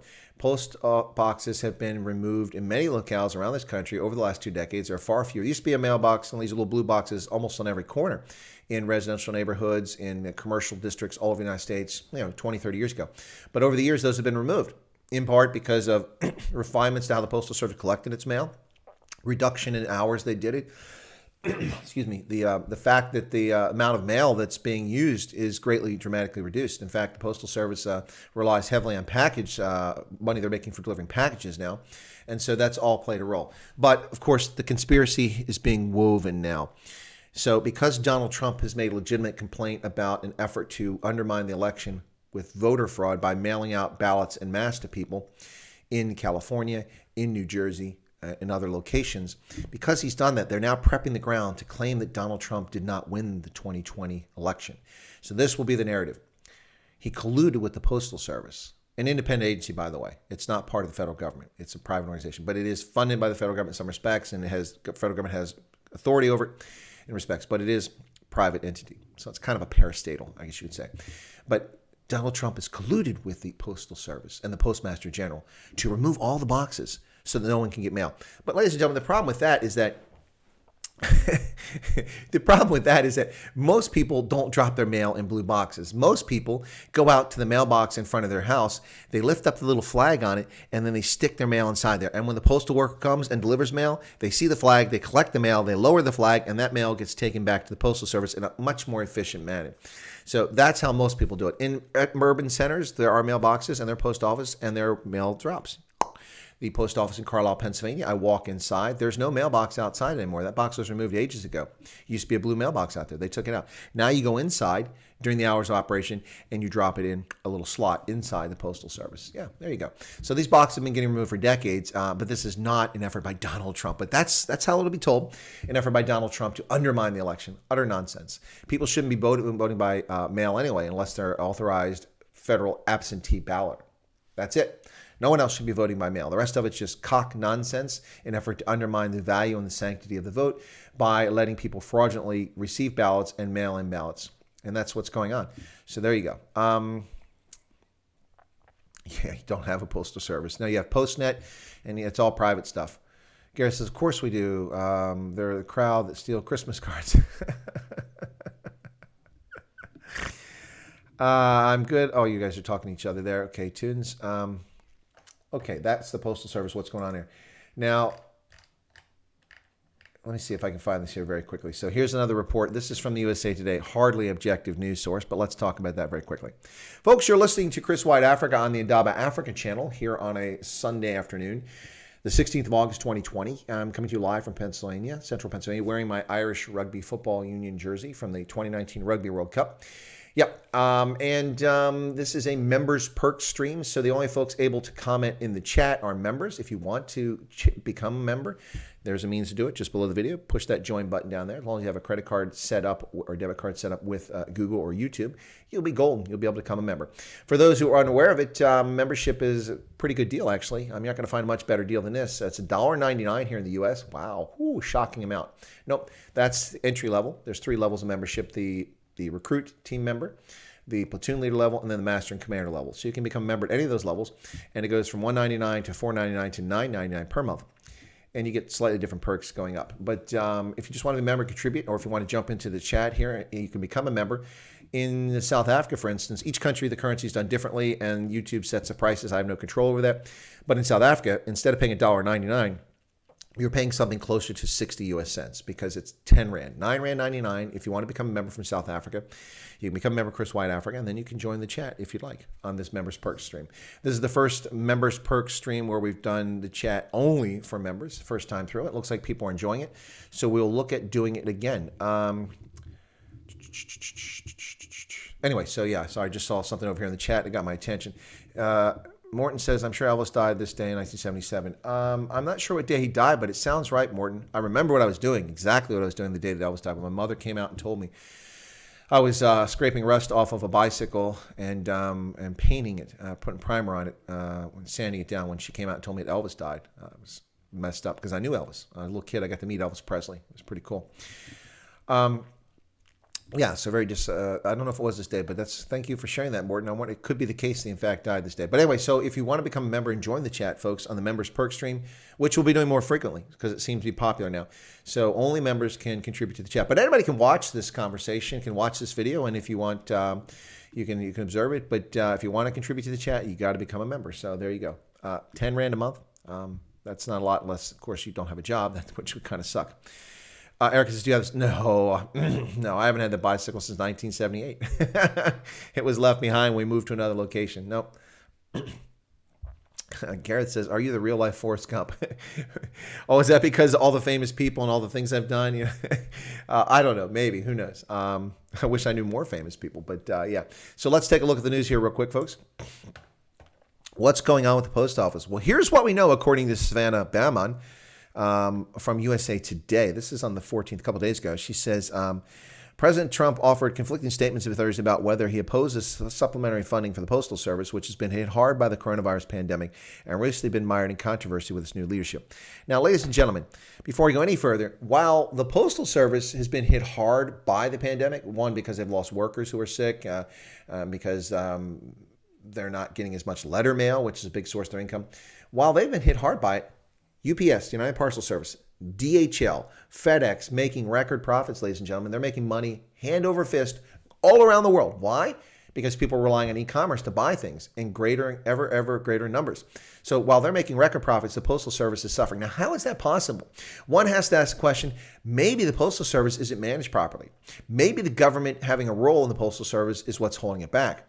Yeah, could be. Could be, ladies and gentlemen. The Postal Service in the United States is kind of like South African Airways. It's the parastatal that couldn't. There you go. So, yeah. But I'd hate to see the Postal Service go away. It's been around for centuries here. Ben Franklin was, I think, our first Postmaster General, if I'm not mistaken. I may be wrong about that, but I think that's the case. But back to the story, ladies and gentlemen. Let's see. Trump originally acknowledged his position would starve the agency of funds that Democrats insist it needs to process and handle the anticipated influx of mail-in ballots for the November election. They need that money in order to have the post office work so it can take all of these millions and millions of ballots, Trump said on Fox Business Network, adding that if they don't get the funds, that means you can't have universal mail-in voting because they're not equipped to have it. Trump's comments follow repeated unfounded claims that mail-in ballots will lead to widespread voter fraud. Okay, let's stop right there, USA Today and Savannah Baumann. You're full of cock. Hashtag sack of cock, Savannah Berman. Unfounded claims, horse manure, ladies and gentlemen. How many times do we have to point out that the city of Newark, New Jersey had a mail-in only primary in May, and that the city officials of that left-leaning city, in which everyone in any position of authority is a Democrat, and many of them progressive leftist Democrats, even those officials took 20% of the ballots out, claiming they were fraudulent. 20%! Can you imagine if it had been objective, balanced with people from both sides of the aisle or neutral people, how many of the ballots would have been considered illegitimate, fraudulent? Those are the ones they could easily, they couldn't possibly include them because it was obvious it was fraud. 20% of the ballots in a local primary election. Not even the general election. Unfounded my butt. We've just had former state representative in Philadelphia arrested for election fraud by stuffing ballot boxes. Unfounded. Now, we see in Nevada where people have all kinds of ballots delivered to their rental properties, none of them addressed to them, but people who've previously lived there. Dozens of ballots to the same mailbox. Unfounded. What a bunch of nonsense. This is what the left does. This isn't news. That's opinion. Now, what I said is opinion, but I can back mine up with fact. She throws an opinion out there that's unsupported by fact. And that's the truth, ladies and gentlemen. That is the truth. USA Today, more like USA Commies Today. Jeez. Because of this, critics have looked at the changes within the agency with some alarm. Presumptive Democratic nominee Joe Biden's campaign likened Trump's comments and actions as sabotage. Later Thursday, Trump seemed to suggest the funding may happen if Democrats drop other demands, install coronavirus relief negotiations in Congress, and agree to a deal. Problems at the post office. The financial woes were not brought on by the pandemic, though that has exacerbated them. That's correct, folks. I told you it's poorly managed. It's a parastatal. Agency reportedly lost $9 billion last year. Some of this comes after years-long decline in first-class mail. What did I just say? Letters have dropped. In 2006, the Postal Accountability and Enhancement Act was passed, requiring the Postal Service to put money aside for future retiree health benefits. The law had a 50-year schedule. For the first 10 years, they were supposed to save $5 billion. However, since 2006, they've seen rising net losses in revenue. In 2012, the Postal Service started defaulting on the payments. The Postal Service became eligible for a $10 billion loan from the Treasury Department as part of the CARES Act, which Congress passed in March. But due to stipulations in place by Treasury Secretary Steve Mnuchin, including the recruitment of new leadership, that money wasn't made available to the Postal Service immediately. Interesting. Oh, now they're going after who the Postmaster General is. Yeah. In May, the Postal Service Board of Governors, who were appointed by the president, named Louis DeJoy as the Postmaster General. He's a North Carolina businessman, a major Republican Trump donor, who, according to several reports, has significant investments in companies that compete or do business with the UPS. Prior to his appointment, he was a fundraiser for the Republican National Convention, was given about $360 to Trump's victory, a super PAC supporting Trump's election. He's the first Postmaster General in nearly 2 decades who's not a career postal employee. So what we see here is that when Trump nominated him last year, he knew that the Democrats were going to cook up a scheme to mail ballots out to people. So he hired a major donor to his previous campaign to become the Postmaster General so that he can intentionally slow walk delivery of the mail. What a bunch of nonsense. Okay, this is about as believable as the Russia conspiracy or the Ukraine conspiracy. Donald Trump denied Ukraine critical weapon systems. Really? The same Donald Trump that gave him $500 million of weapon systems, and the guy who ensured that the arms that were supposed to be delivered in that fiscal year were delivered in that fiscal year. But because someone in the administration said that, well, we might want to hold these arms up for 2 weeks, and they never told the Ukrainians, that was collusion, that was corruption. Please stop it. Stop it. You embarrass yourself, leftist. You progressives are embarrassing. You can't even cook up a decent spy novel. It's hilarious. It's ridiculous. The Postal Service. Give me a break. Unbelievable, ladies and gentlemen. Unbelievable. So how are we doing on the chat here? Let's see. Garrett says, first world problems. What I wouldn't give for first world problems. Bradley says, one, with all the people you have met and chatted to, who was the best to meet and why? And if you could arrange to meet with anyone, past or present, who would it be and why? Wow, that's a good question, Bradley. Gosh, who's the most interesting person I've ever met and chatted with? That's hard to say. I've met with so many interesting and fascinating people over the years and all over the world. It really is. I mean, I'm not just saying that. It's really hard to say who. Tough one. But who would I want to meet with, past or present? Wow. A couple of people come to mind. Ronald Reagan, no doubt about it. No doubt about it, Ronald Reagan, either as governor of California or during his time as president during his first term. That would be near the top of my list. Someone I never met that I would like to meet with and hang out with. Maybe have a beer with, Beyond that, there are some really interesting historical figures that I would love to get to meet. William Shakespeare, surprisingly, would be somebody I would love to have met. Shakespeare would be awesome. I got in this habit of just kind of dismissing Shakespeare. I've read, of course, Macbeth and so many things from Shakespeare, Henry IV, and all these other things. And, it's classical English literature. You study it, but it kind of got away from it. And then a few years back, I read about the history of the English language. And you know that William Shakespeare contributed something like 30,000 different words and phrases to the English language that he created himself. A lot of things we still say today are things that Shakespeare came up with and put into his plays and his writings. The guy was amazing. It was amazing. Never mind the Gwyneth Paltrow-based movies and nonsense like that, but the actual William Shakespeare himself was something quite amazing. It would have been cool to have met someone like William Shakespeare. That would have been awesome.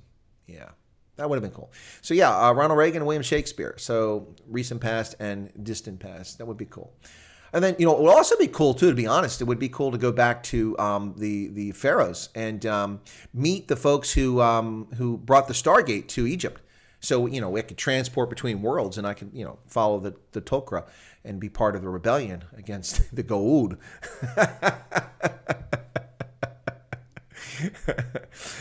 For those unfamiliar with those references, I'm talking about Stargate. Stargate 1, Stargate Atlantis, Stargate Universe. That's right. Stargate. Yeah, the Goa'uld, who were the symbionts who lived inside the rulers who brought technology to the Egyptians and advanced our civilization. Yes, anyway. The Tok'ra being the rebellious part of the Goa'uld. Yeah, interesting stuff.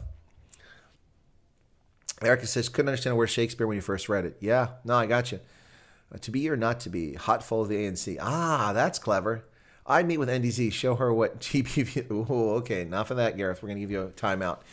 Stargate is awesome, Lars Salas. It is brilliant. A lot of people didn't really catch on to Stargate Universe, but I liked it.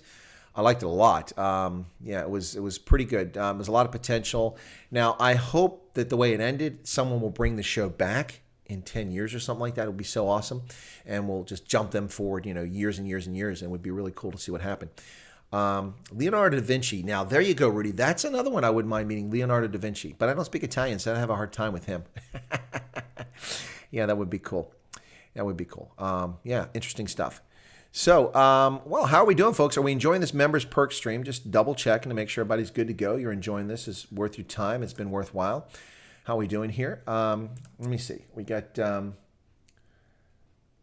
Here's the timeout. Maybe we should take a Saffron vote to see if I'm out of line. Yeah, you're a little bit out of line, Gareth.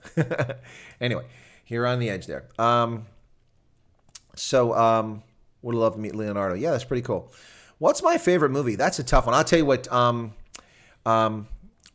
Casablanca is right up there, man. Ooh, Casablanca. And The Maltese Falcon. Those are both awesome movies. I love both those movies. They're classic. More recent stuff. Aliens was awesome. I don't know if you keep it score, man. We just got our asses kicked. Hicks, calm down. I love Aliens. That's awesome. But yeah, Casablanca and The Maltese Falcon, awesome, all-time awesome movies.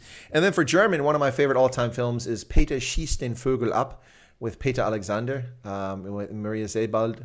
Awesome movie back in 1959, I think it was made. It's a comedy. It's hilarious. Yeah, beyond that, I have a few other favorites. I haven't been impressed by many movies of late, but folks, this morning, I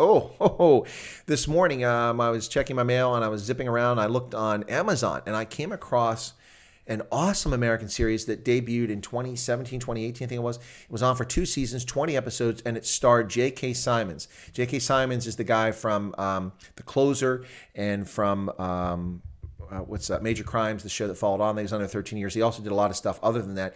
He was also on Law & Order, where he played Emil, what's his name, the psychiatrist. But J.K. Simmons did this series called Counterpart.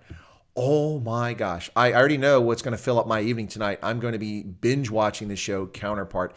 It was astonishingly good. It's an amazing series. At least after an episode in 10 minutes, one episode and 10 minutes the next episode, I had to break contact so I could prepare for this stream. It's spellbinding. It's absolutely amazing. It's called Counterpoint, folks. Counterpoint.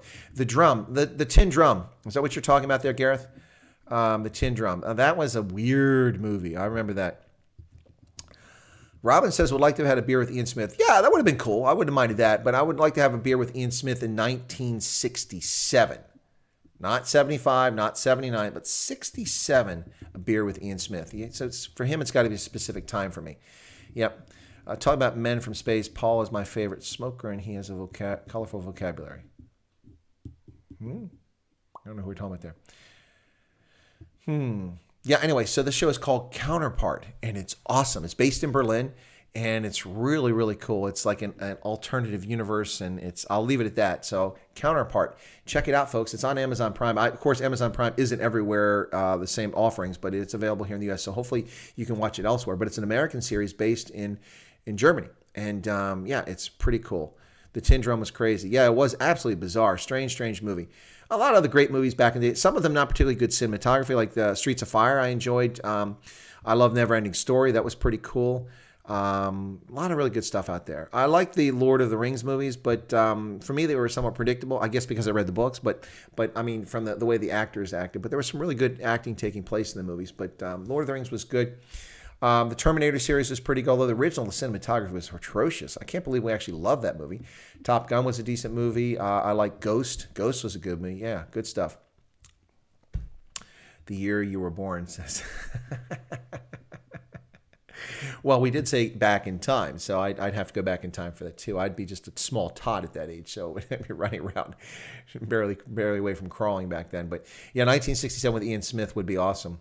Ghost was so sad. It was a really sad movie, really touching. But good stuff. Well done. What's the one with Bruce Willis? I See Dead People. Whoa.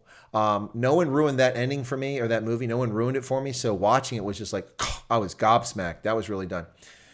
Ever met any of our top brass in the South African Defense Force? In fact, I have. I personally knew your Chief of Defense Forces. Absolutely. Solly Scholka. Met him years ago.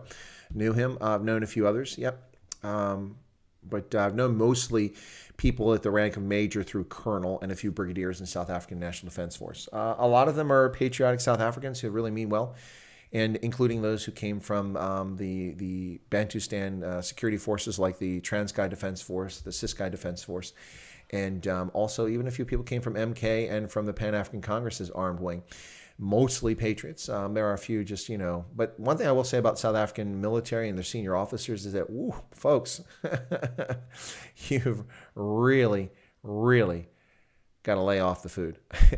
I think in order to be a general officer in the South African military, part of what's considered before they put you forward for promotion is your body mass. If you exceed a certain weight, then you probably get additional points. Talk about an overweight general officer corps. Wow. And too many of them, far too many generals in the South African military. If I was in the South African military, although the fact I'm white would probably hurt against me, but my chance to make a general would have been a lot better than the U.S. military. We have a handful of generals compared to South Africa. A force of 50,000, a force less than a tenth the size of ours, has as many generals as we do. Yeah, isn't that something? Something. Their army has as many generals as we do in our army. Crazy stuff. I see I've got 3 dislikes. I can't imagine that's from people in the chat. I'm going to guess that's people who wanted to get in the chat but couldn't and aren't members. Well, if you're angry about that, I don't feel bad. I have nothing I can say. It was listed as a members perks stream. It was made clear that this stream is for people who are members of the channel. Anyone can watch it. Anyone's welcome to. And we invite lots of people to come watch the channel. But if you want to contribute to the chat, you have to be a member. That was the deal. Folks, if you want to participate in the chat, I'll do a stream later today, after I binge watch a little more of that show that I talked about. And that will be the Night Owls edition of Stray Voltage. I'll do it at 9:35 South Africa, Botswana time, and at 3:35 Eastern Standard Time here in the U.S. Yep, I'll be doing that. And anybody can chat and join the conversation then. But this is for members, folks. If you're a member, Chris White Africa. But the conversation is for everyone, but the chat is just for members. And so we'll be doing this more frequently based on the request that came up earlier. Whiplash, yeah. Oh, that one I don't know much about. Jumbo forces. Oh yeah. Generals at cadre deployment too. Yeah, they are, but there are exceptions. There are some who, even though they're cadre deployment, they are very talented and know what they're doing, but it's just not enough of them. Have you seen our traffic? Oh, yes, I have, Henry. I have. Eric is talking about the 3 dislikes, probably trolls because they can't create chaos. I think you're right. Well, they can create chaos if they want to become a member. Of course, they'll become a member. They'll come in. They'll start creating cock, and then they'll be blocked, and they'll be angry, and they'll be, oh, I got cheated. No, you didn't get cheated. Yeah, you're welcome to be part of this if you want to participate, but not to be clowns. Yeah, Can't you see who? No, Gareth. I have no control. I have no idea who dislikes or who likes. It's not possible for me to see that. I don't see that at all. Also, I don't. This is very irritating with YouTube either. I don't get reports of members, and when they join, I just have a list of current members. So if people have joined or changed their membership or rejoined, I don't get a running list. I don't get any kind of report of that from YouTube. That's kind of irritating. Also, I don't get contact emails. By the way, if you want to become a member, I don't get any information about you. All I get is your username and which level membership you join and when you join. That's it. So if you think joining a channel and supporting it financially means that the content creator gets your email address or your name or your banking details or something like that, or your mobile number, we don't get any of that stuff. I don't have any access to that, and that's fine. it's fine. But I would like to get a list that tells me each month, okay, these were your members this month, okay, based on this date of the month. And then these are renewals, these are new ones, these are cancellations, because it would be useful to know why people come and go. People don't always share that. Also, they don't give me a running total of super chats. I don't get a list that says these are your super chats. Also, folks, by the way, you may have noticed that this stream is not monetized. I didn't monetize the stream. This is for members' perks, so it's not monetized. Anyway, after the fact, I might turn the commercials on. We'll see, but not for the stream. Because as a member, you shouldn't have to watch, for member-specific things, you shouldn't have to watch ads. And you shouldn't have to put up with any nonsense. So that's why we do it that way. I hope you guys like that. I hope you appreciate it. That was intentional. What's your favorite singer from the past and present? Well, I have a favorite band. My all-time favorite band, bar none, ABBA. Waterloo, Dancing Queen, the list goes on and on. Chiquita. ABBA was the best band. Absolutely love ABBA. Singer, I don't really have a favorite singer as such. There's a lot of singers I really enjoy, but my favorite band all time is without question, hands down, ABBA. No question about it. Absolutely loved ABBA. They were amazing. It's a shame that they didn't last longer than they did, but they lasted about a little over a decade on the scene, and they outsold everybody. They outsold the Beatles, they outsold Elvis, they outsold everybody. ABBA is amazing, absolutely amazing. And then I did go see the Broadway play that they did based on ABBA. What's that one called? I forget the name of it, but that was pretty awesome. That amazing thing. They did it here in New York. I've seen it twice. Saw it in New York, and I saw it somewhere else. I'm trying to remember where it was, but that was an amazing situation. Really well done. Shirley says, I hope membership... Yeah, it does normally renew automatically. I don't think you get a choice in that. The only way is you go ahead and cancel your membership. So, yeah, it shouldn't be a problem. It might send you a message to tell you that you're going to renew. Would you like to keep the same or upgrade or downgrade? Some people downgrade because the money, some people upgrade. Lars Alice was a huge ABBA fan when he was young, okay? This like is probably the grave robber who doesn't like the name. Gareth might unsubscribe now. Why? Because I like ABBA? Well, I also like the Romantics. I hear the secrets that you keep when you're talking in your sleep. Flock of Seagulls, the Kinks. My goodness, the list is Michael Stanley Band. Michael Stanley Band is one of my all-time favorites too. They're an Ohio band. They had some average success on the charts. They had a couple top 10 hits, but they never really caught on nationally and became a national phenomenon. And they eventually broke up. But Michael Stanley Band was awesome. They were the top-selling live act at Blossom, which is a major outdoor music festival that takes place near Cleveland. And they outsold the Rolling Stones. They outsold Who, outsold Queen. Michael Stanley Band. They were just so popular. But it was a regional thing. It wasn't nationwide. So they had some big hits like He Can't Love You. 1980, when Kevin Raleigh played with the band, he was like, he can't love you like I love you. Anyway, so they had some really awesome hits. But Michael Stanley Band is pretty cool. Great music. Awesome stuff. Yeah, I really loved Michael Stanley Band. Fleetwood Mac was awesome. I like Fleetwood Mac. Yep. Used to ice skate to ABBA. Okay, cool. I like that you have a song in the beginning of your live stream. I always miss because I have to wait before I can skip ads. What? No. You should be able to skip the ad, Anne-Marie. You shouldn't be missing the song. The ad. No, first off, that shouldn't be happening. When I go live, it should get right to that. So I need to know more about that, folks, and I'll have to take a look at what's going on. Now, YouTube does some of the ad settings on their own. Like, for instance, someone wrote last night about my video about Ramaphosa and the ANC declaring a ceasefire with South Africans. Someone wrote and said that ads are annoying. The only ad I can really change there, I think, is the mid-roll ad, which is the one that interrupt the middle of the video if it's over 10 minutes long. I can stop that. Oh, Van Morrison. Oh, my God. Van Morrison is amazing. I saw Van Morrison live 2 years ago at Hershey, I think it was. Awesome. And when he sings Brown Eyed Girl, that is the best ever. Van Morrison rocks. Thank you, Tunes. Van Morrison. Not a big Mama and Papa's and Janis Joplin fan, but Van Morrison, oh, my goodness. That was awesome to see Van Morrison. He's already in his 70s, so, you got to see him before the guy's gone. But I absolutely love Van Morrison. That was amazing music, and he's quite a performer, And he came on a stage, and he just hit the stage, and he just never stopped performing. I mean, his whole hour that he was on stage, I went to this concert which had Willie Nelson and his some of his kids playing stuff like that, and It was there we go, Van Morrison. And it was a good show and lots of other stuff going on. This new country singer was up there, but I'm telling you, the reason I went is for Van Morrison. He's 74 now. Yep, 74, but he just rocks. Yep. Sir George Ivan Van Morrison, Order of the British Empire, born the 31st of August 1945, is a Northern Irish singer-songwriter, instrumentalist, and record producer.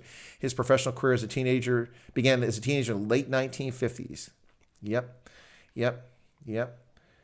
Unbelievable. His solo career began in 1967 under the pop hit-oriented guidance of Burt Burns with the release of the hit single Brown Eyed Girl. Wow, yeah. Unbelievable. He just rocks, man. Anyway, so Van Morrison is just unbelievable. I love Van Morrison. Awesome. No question about it. Hands down, awesome guy. Yeah, we've only had 100 people tune into the stream, I guess, because people were turned away by the members perks thing. But anyway, that's fine. This was for members. We will have the Stray Voltage Night Owls edition coming up a little bit later. So anybody who wants to tune in can do that. Whoa, close gunshots. Is there gunshots taking place where you're at, Gareth? What's going on there?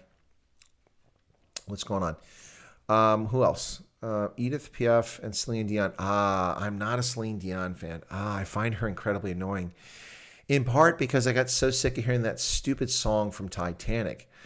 God, I hate that movie and I hate that song. I'm sorry, folks.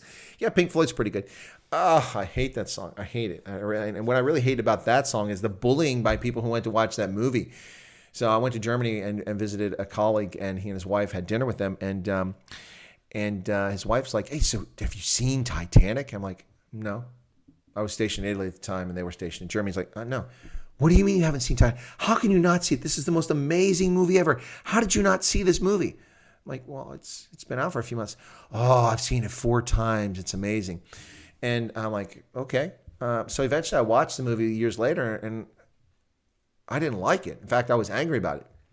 A couple of reasons. Number one, the moron died instead of holding onto the raft or the float wood. What was that all about? That was stupid. And then she gets the stone and she tosses it back, this priceless stone, into the depths of the ocean, worth a fortune. Anyway, that song. Anyway. Yeah, no, not a big fan of Titanic. Not a fan of Celine Dion. She's a good performer. Don't get me wrong, but not a fan. Yeah, a lot of great musicians out there. They come and they go. Some are really, really talented. But yeah, absolutely. Let's see. Johnny Cash, this tunes. Yeah, Johnny Cash rocks. By the way, we talked about Johnny Cash when we had Winston Smile. Winston Coetzee was on the channel Friday, and we talked about Johnny Cash. It was pretty awesome. Yeah, he likes Johnny Cash too. Did I mention I got to see Johnny Cash perform live? Yeah, folks. At the 1981 Ohio State Fair in Columbus, Ohio, I was there because I had performed well and gotten top spot in a couple different projects I did in my county, Perry County. So I went to the Ohio State Fair, and I got to listen to Johnny Cash live with June Carter Cash and his daughter. It was pretty cool. Yeah, he was an amazing performer. I was really close to the front of the stage. Awesome stuff. Queen. What about Queen? Oh, my God. Queen rocks, man. Oh, Queen was amazing. It's really sad Freddie Mercury died when he did, and how he died, of course. But what an amazing performer he was, and a unique person. Quite a unique backstory, origin story with Freddie Mercury and the band. And you look at Brian May. The guy's he's an astrophysicist, published like 100 papers. Really cool stuff. The policeman asked Johnny Cash, "What you're doing here?" Replies, "I'm waiting for my baby." Police said, "Bad place to wait." Johnny says, "I got a bad baby." Led Zeppelin, yeah, they're good. Roadies Will Never Die says Winston's awesome. He is. Thank you, Erica, for that. Erica was pushing Winston really hard. Saying, "Hey, this guy's awesome. You should get him on." And I'm like, I watched this video and I got a bad copy of him. I'm like, "Oh, I can't sing." Like I said, it was a bad copy. For some reason, it didn't perform very well. But he can sing. He's very talented. I was very impressed. Yep. In Eastern Cape, in the home, mother and son killed, 2 more kids wounded shooting. Oh, God. Yeah, this is these farm attacks. It's off the charts, folks. Unbelievable. So I'm watching my studio here, so let me check it out here, and it tells me some things. It says concurrent views. There's 46 people watching the stream right now. The chat rate is 3, which means you guys aren't chatting much. The chat rate it gets a number based on how many chats come up, so you're not chatting enough. 547 playbacks, 549. That means 2 more people popped in. And the average watch time is 6 minutes and 55 seconds. I can only hold your attention for 6 minutes and 55 seconds. That's for the other 500 people who've tuned in. They've only been here for about 6 minutes, I guess. PA Pennant Breakers, Woodstock 69, also Festival Express. All the big names traveled Canada and performed in a train. Being an old Natal boy, I enjoyed Winston. Yeah, no, Winston was pretty good. I enjoyed that. It was a really good show. By the way, we got him to perform 4 songs. That was very generous of him. He did an operetta, he did an opera song with O Sole Mio, and performed his Here Blaya and then 2 other songs, which was pretty cool. It was awesome. He has a wide range. It was pretty cool. Hey, Karen, how are you? Are you just popping in? Are we just now seeing you, Karen? Oh, you're here. You're just not so chatty. That's fine. Well, this is a members perks stream where only members get to chat. So what better time to chat, Karen, than right now and share your thoughts. Yeah, anyway, so was there any more news that I wanted to cover for you guys? Let me see. Oh, the chat rate went to 4. Now it's down to 2. What's going on with that? It also just changed my playbacks. It went from 549 to 519. Yeah, my data just disappeared. I got a whole window here of data that just disappeared. This is hilarious, folks. Anyway, but I think that they do a very poor job of tracking stuff on this thing. But I'll show you guys that sometime. Anyway, but right now we'll get back to the discussion. So back to the news. The Postal Service, we talked about that. What else do we have in South Africa? There was something else I want to do here. Oh, here we go. So let me ask you this, guys. The president says infections have peaked. Curfew restrictions on international travel still remain in place. Well, if the infections have peaked and we're on the downside, why do we need a curfew? Are people only getting it late at night? A lot less people on the roads and out on the streets late at night, so you'd think that we'd have far fewer cases of transmission. South Africa's president said the novel coronavirus was slowing down in the country as he announced a further relaxation in lockdown restrictions. In a televised address to the nation Saturday night, Cyril Ramaphosa said virus infections appeared to have peaked, and nearly all restrictions, including the lifting the ban on sales of alcohol and tobacco, will be eased from Monday. The move to alert level 2 means we can remove nearly all the restrictions on the country's economy, adding that activities will resume with stringent health protocols and safety precautions in place. There you go. Yes. Alcohol will be permitted for on-site consumption in licensed establishments only up until 10 p.m., adding that restrictions on international travel as well as a curfew that begins magically at the exact same moment that alcohol sales stop and you're stuck in the pub, not home where you're supposed to be. 10 p.m. to 4 a.m. will remain in effect. South Africa has 583,653 confirmed cases, the highest in the continent and the 5th globally. According to Johns Hopkins University, the country has lost at least 11,667 people to the pandemic. Well, ladies and gentlemen, that's 11,667 people whose deaths have been attributed to the virus. Whether they're actually from the virus, who knows? Right, folks. Robin, enjoyed this members-only chat. Need to make it a Sunday slot. Actually, maybe we can think about that. Yeah, maybe it will be a Sunday feature, this noontime Sunday, members perks chat. What do you guys think? Now, if you're a member in the chat and you have not spoke up anything, now's your chance. I'm going to ask. Here's the question: would you like to see a regular, maybe on Sunday? I won't say every week, but I won't commit to every week, but a Sunday members perks chat session here on the channel. If you'd like that, give me a yes or say no. Silence means no too. So I got to see a bunch of yeses. I got to see a bunch of yes. Tunes, you can't vote more than once, man. I can see that. You think you're clever? And Tian says, Asseblief. Yes. I knew what ASB meant. Asseblief. Yep. Tunes. Okay, Tunes, I'm going to give you a timeout, man. Robin, Shirley, Rob. Oh, there's Robin. She's been quiet. Penny. Thank you, Penny. Tunes. Okay, so that's okay. All right. Okay. All right. Come on. Janssen von Rensburg, Marius Krugkamp, enjoying this members perks on Sunday, Chris. Yes. All right. Okay. That's let me see. 1, 2, 3, 4, 5. Tunes is messing up my count here. I got to go back and start over again. 1, 2, 3, 4, 5, 6, 7, 8, 9, 10, 11, 12, 13, 14, 15. 15 members. That's about 12% of the members have said yes, but not all members are here. So I don't know how many of the 52 here are actually members, but I'm just doing from the total membership. So about 100. Corlia, 21. 21 what? Members? 2 accounts. Subbed you so I can count me twice. Tins, but you can't give me 2 votes unless you go out and sign in. No, I'm just kidding. All right, so that's funny. You guys are hilarious. That's too funny. Yeah, so, all right, well, maybe we'll do that. We'll do that, folks, and my mom. Okay, cool. Yeah, so maybe we'll do that. We'll make it a regular feature, then we'll do it more frequently, and maybe you guys can feel like you get something for your money's worth there. Penny gets the vote 3 times. I didn't count Penny's vote 3 times, but I get it. Penny. I got you. Anyway, folks. All right, well, what I'm going to do, by the way, folks, I was supposed to be on Ronaldo Host program tonight to have our monthly session with the Colonel on the Sunday service. But Ronaldo, he's got a little pink eye going on there, in case you hadn't noticed that. And so he wrote to me earlier. Karen says yes. Okay. So that's 16. Wrote to me earlier and said that he wasn't really up to having a discussion. So he's still going to do his show, but not with me tonight. So if you all want to have a little fun and give Ronaldo a hard time and say, hey, when's the Colonel coming on? And see what he says. Corlia, did you count Tunes 4 votes? Because he voted 4 times. Anyway, 22. Thank you for that. That's what the 22 was. All right, well, that's 1 out of 5. That's good enough for me. I mean, look, 1 out of 5, that's an African Union standard. We can pass the African Continental Free Trade Agreement with just 1 out of 5 people agreeing to it. I'm just kidding. His eyes cold, spied on people he wasn't supposed to. That's what happened. Yeah. So, yeah, I was supposed to be on Ronaldo tonight, but since I'm not on Ronaldo, we went a little bit longer here. Because I don't have to prep for that.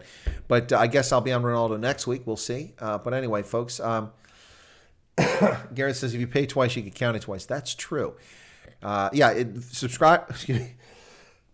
Subscribers don't get the vote. Members get the vote. Oh, he says both are paid accounts. So that's awesome. Thank you for that. Yeah, speaking of which, folks, let's take a look just so we're curious, in case I know I'm curious to see what's going on here. With how many paid memberships and so on we have here. Let me get over to that. So, ladies and gentlemen, on the channel, by the way, 7,092 current subscribers. Climbed a little bit since yesterday. Thank you for that. 111 members of the channel. Yep. There you go. Linda Smith said, no English Orania yet. That's funny.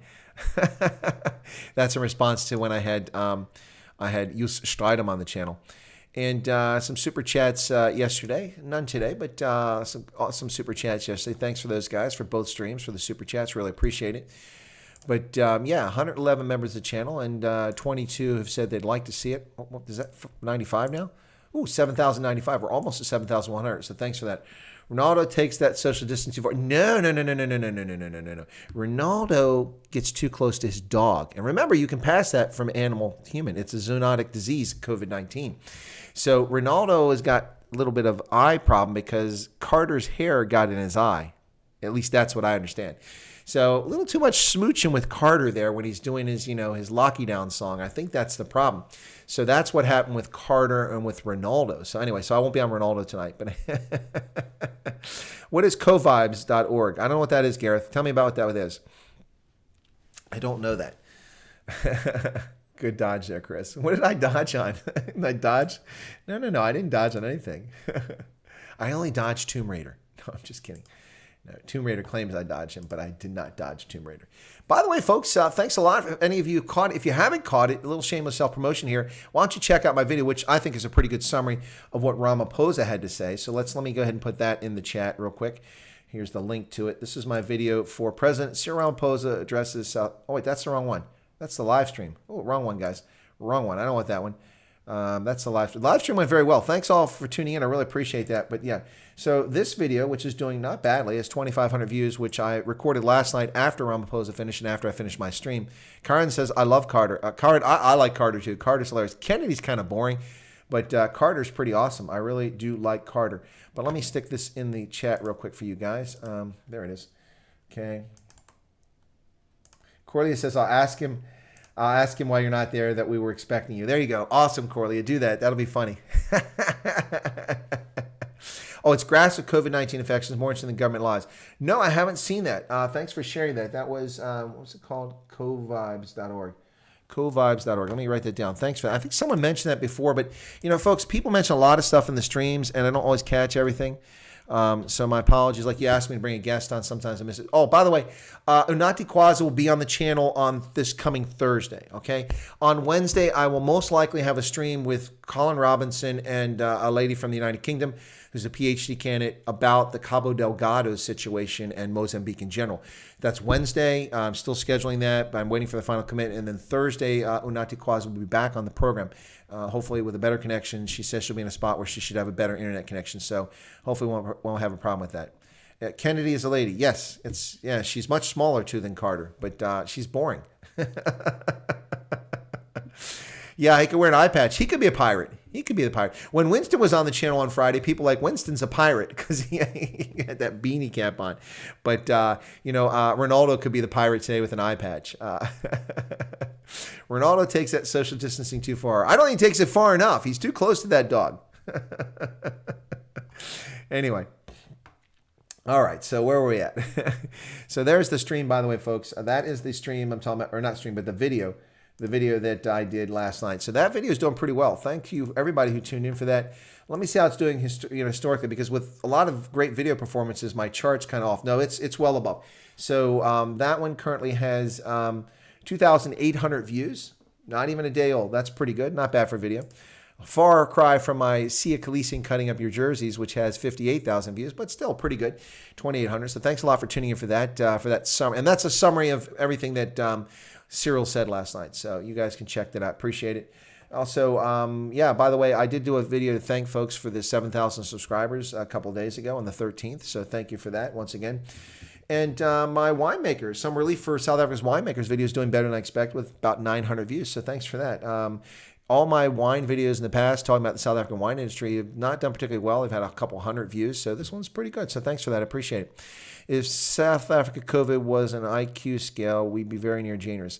Oh, well, speaking of which, the ANC can be quite proud. South Africa ranks in the top 5 for COVID-19 infections. South Africa ranks in the top 5 for, actually number 1 for HIV positive citizens. South Africa, you see where I'm going with this. Number 1.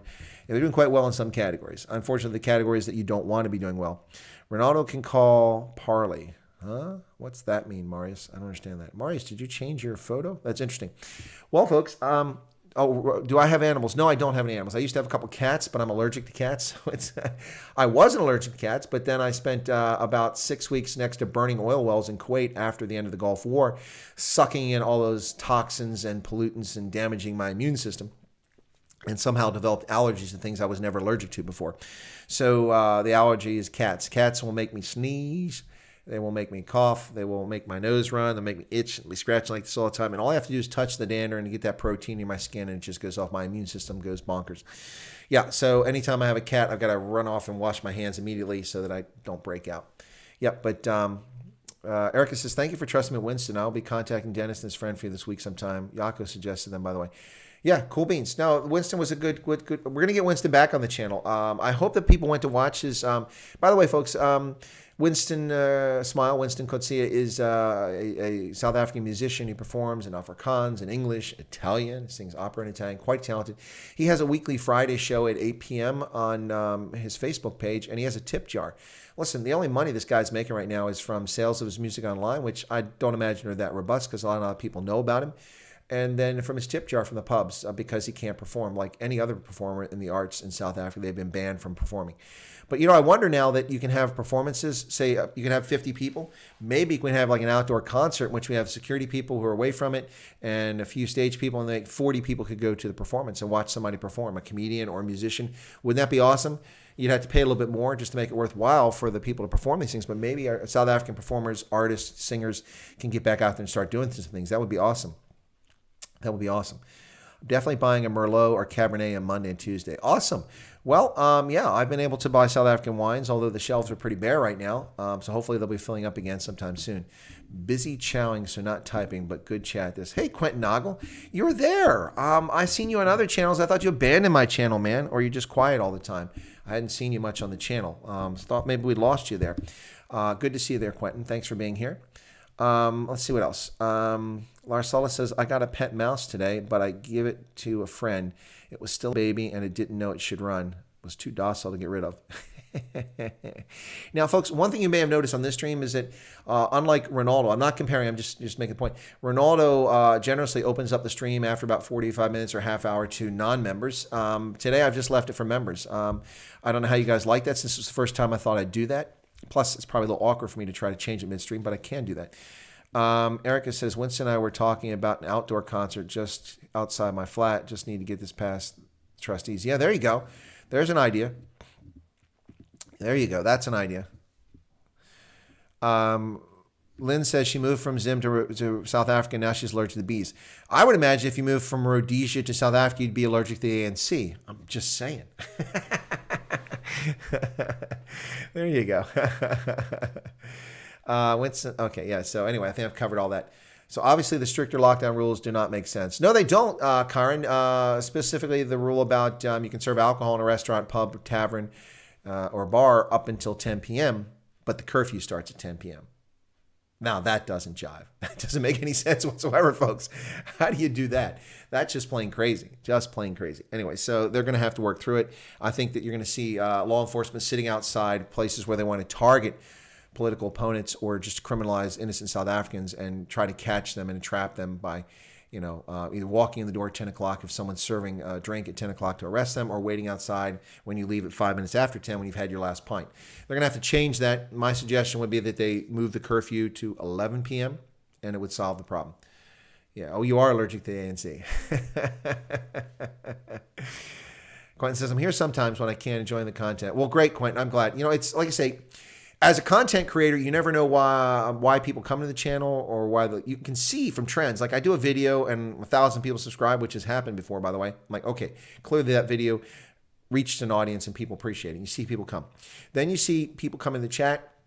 Not everybody wants to chat. Some people just want to enjoy the stream, not get involved in it. That's perfectly fine. That protects your privacy. But you can also have a strange name, like Devolve has an interesting name instead of sticking your proper name in there, and come in the channel. So that's fine too. But as a content creator, you never know why people leave your streams and don't go away. It's funny, the stickiness of YouTube. You have to wonder about the stickiness. And you see it with all content. Like Ronaldo gets massive viewers for the live streams he does, like when Ramaphosa talks, things like that. He also has some pretty amazing performing videos. He's got like a video that has like 400,000 views on it, so really impressive. But sometimes his streams, during the lockdown when he got going, he had a lot of people showing up for streams. 500 for shows, 600 for shows sometimes, and he was doing them twice a day. It was very impressive. But as the lockdown wore on, I saw his audience was decreasing, and they got kind of small, then they came back. So you have to wonder, but I think the stickiness when it comes to YouTube is about people's lives and what's going on in their lives. So that's an important consideration. So you just got to keep that in mind. So I'd love to know why people come or go and don't stay, that sort of thing. Christo Hoyer was a massive fan or supporter of the channel, was a member of the channel, was in here all the time, and then poof, he was gone. Gentlemen, thanks a lot. Lynn shares it on there. Thanks. I appreciate that. All right, guys, I'll be on later on. Thanks a lot. Dietrich is here. Dietrich Buchler says, schönen Tag noch. Well, thank you so much. I appreciate it. And we will do more of these streams like this for members' perks. All right, folks, closing with Giselle. Here we go. Leg je voeten op. Leg je voeten op. Hop, leg je voeten op. Leg je voeten op. Oh, leg je voeten op. Leg je voeten op. Hop, leg je voeten op. Leg je voeten op, oh, leg je voeten op. En begin spring, spring, spring. Want liefde is een lied en jij moet zing, zing, zing. Oh, leg je voeten op. En begin spring, spring, spring. Want liefde is een lied, kom laat ons zingen. Het is tijd dat ons meer dankie zegt voor alles wat ons heeft. En vir die skoen aan ons voet en die kleren aan ons lyf en die kossies wat ons eet. En dankie vir die werk waarin ek elke dag mag ry. Alles hierdie plekse highways nie vir my. Leg je voeten op en begin spring, spring, spring. Want lewe is een lied en jy moet sing, sing, sing. Oh, leg je voeten op en begin spring, spring, spring. Want die lewe is een lied, kom laat ons sing. En dankie vir elke nieuwe dag wat ons mag sien. En vir die hitte van die son wat skyn oor elke liewe een. En dankie vir die huis waarin ons woon hier in die stad. Al verlang ons na die stilte van die veld op dalk jy sien. Leg jou voete op en begin spring, spring, spring. Want lewe is 'n lied en jy moet sing, sing, sing. Oh, leg jou voete op en begin spring, spring, spring. Want die lewe is 'n lied, kom laat ons sing. Oh, die lewe is 'n lied, kom laat ons sing. Oh, die lewe is 'n lied, kom laat ons sing.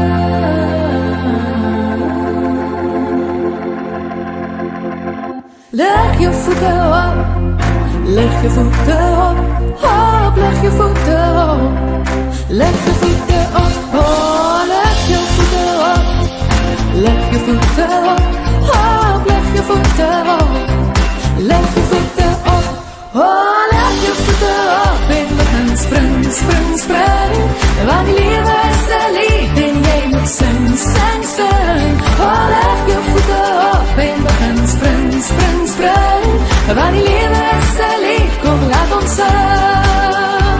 Oh, leg jou voete op en begin spring, spring, spring, want die lewe is 'n lied en jy moet sing, sing, sing. Oh, leg jou voete op en begin spring, spring, spring, want die lewe is 'n lied, kom laat ons sing. Oh, die lewe is 'n lied, kom laat ons sing. Oh, die lewe is 'n lied, kom laat ons sing. Oh, die lewe is 'n lied, kom laat ons sing.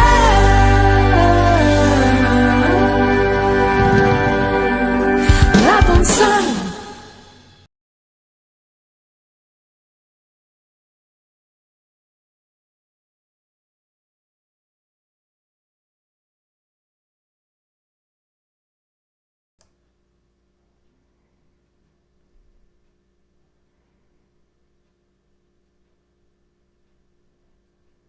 Thank you, Penny. All right, folks. Catch you later on. God bless. Take care.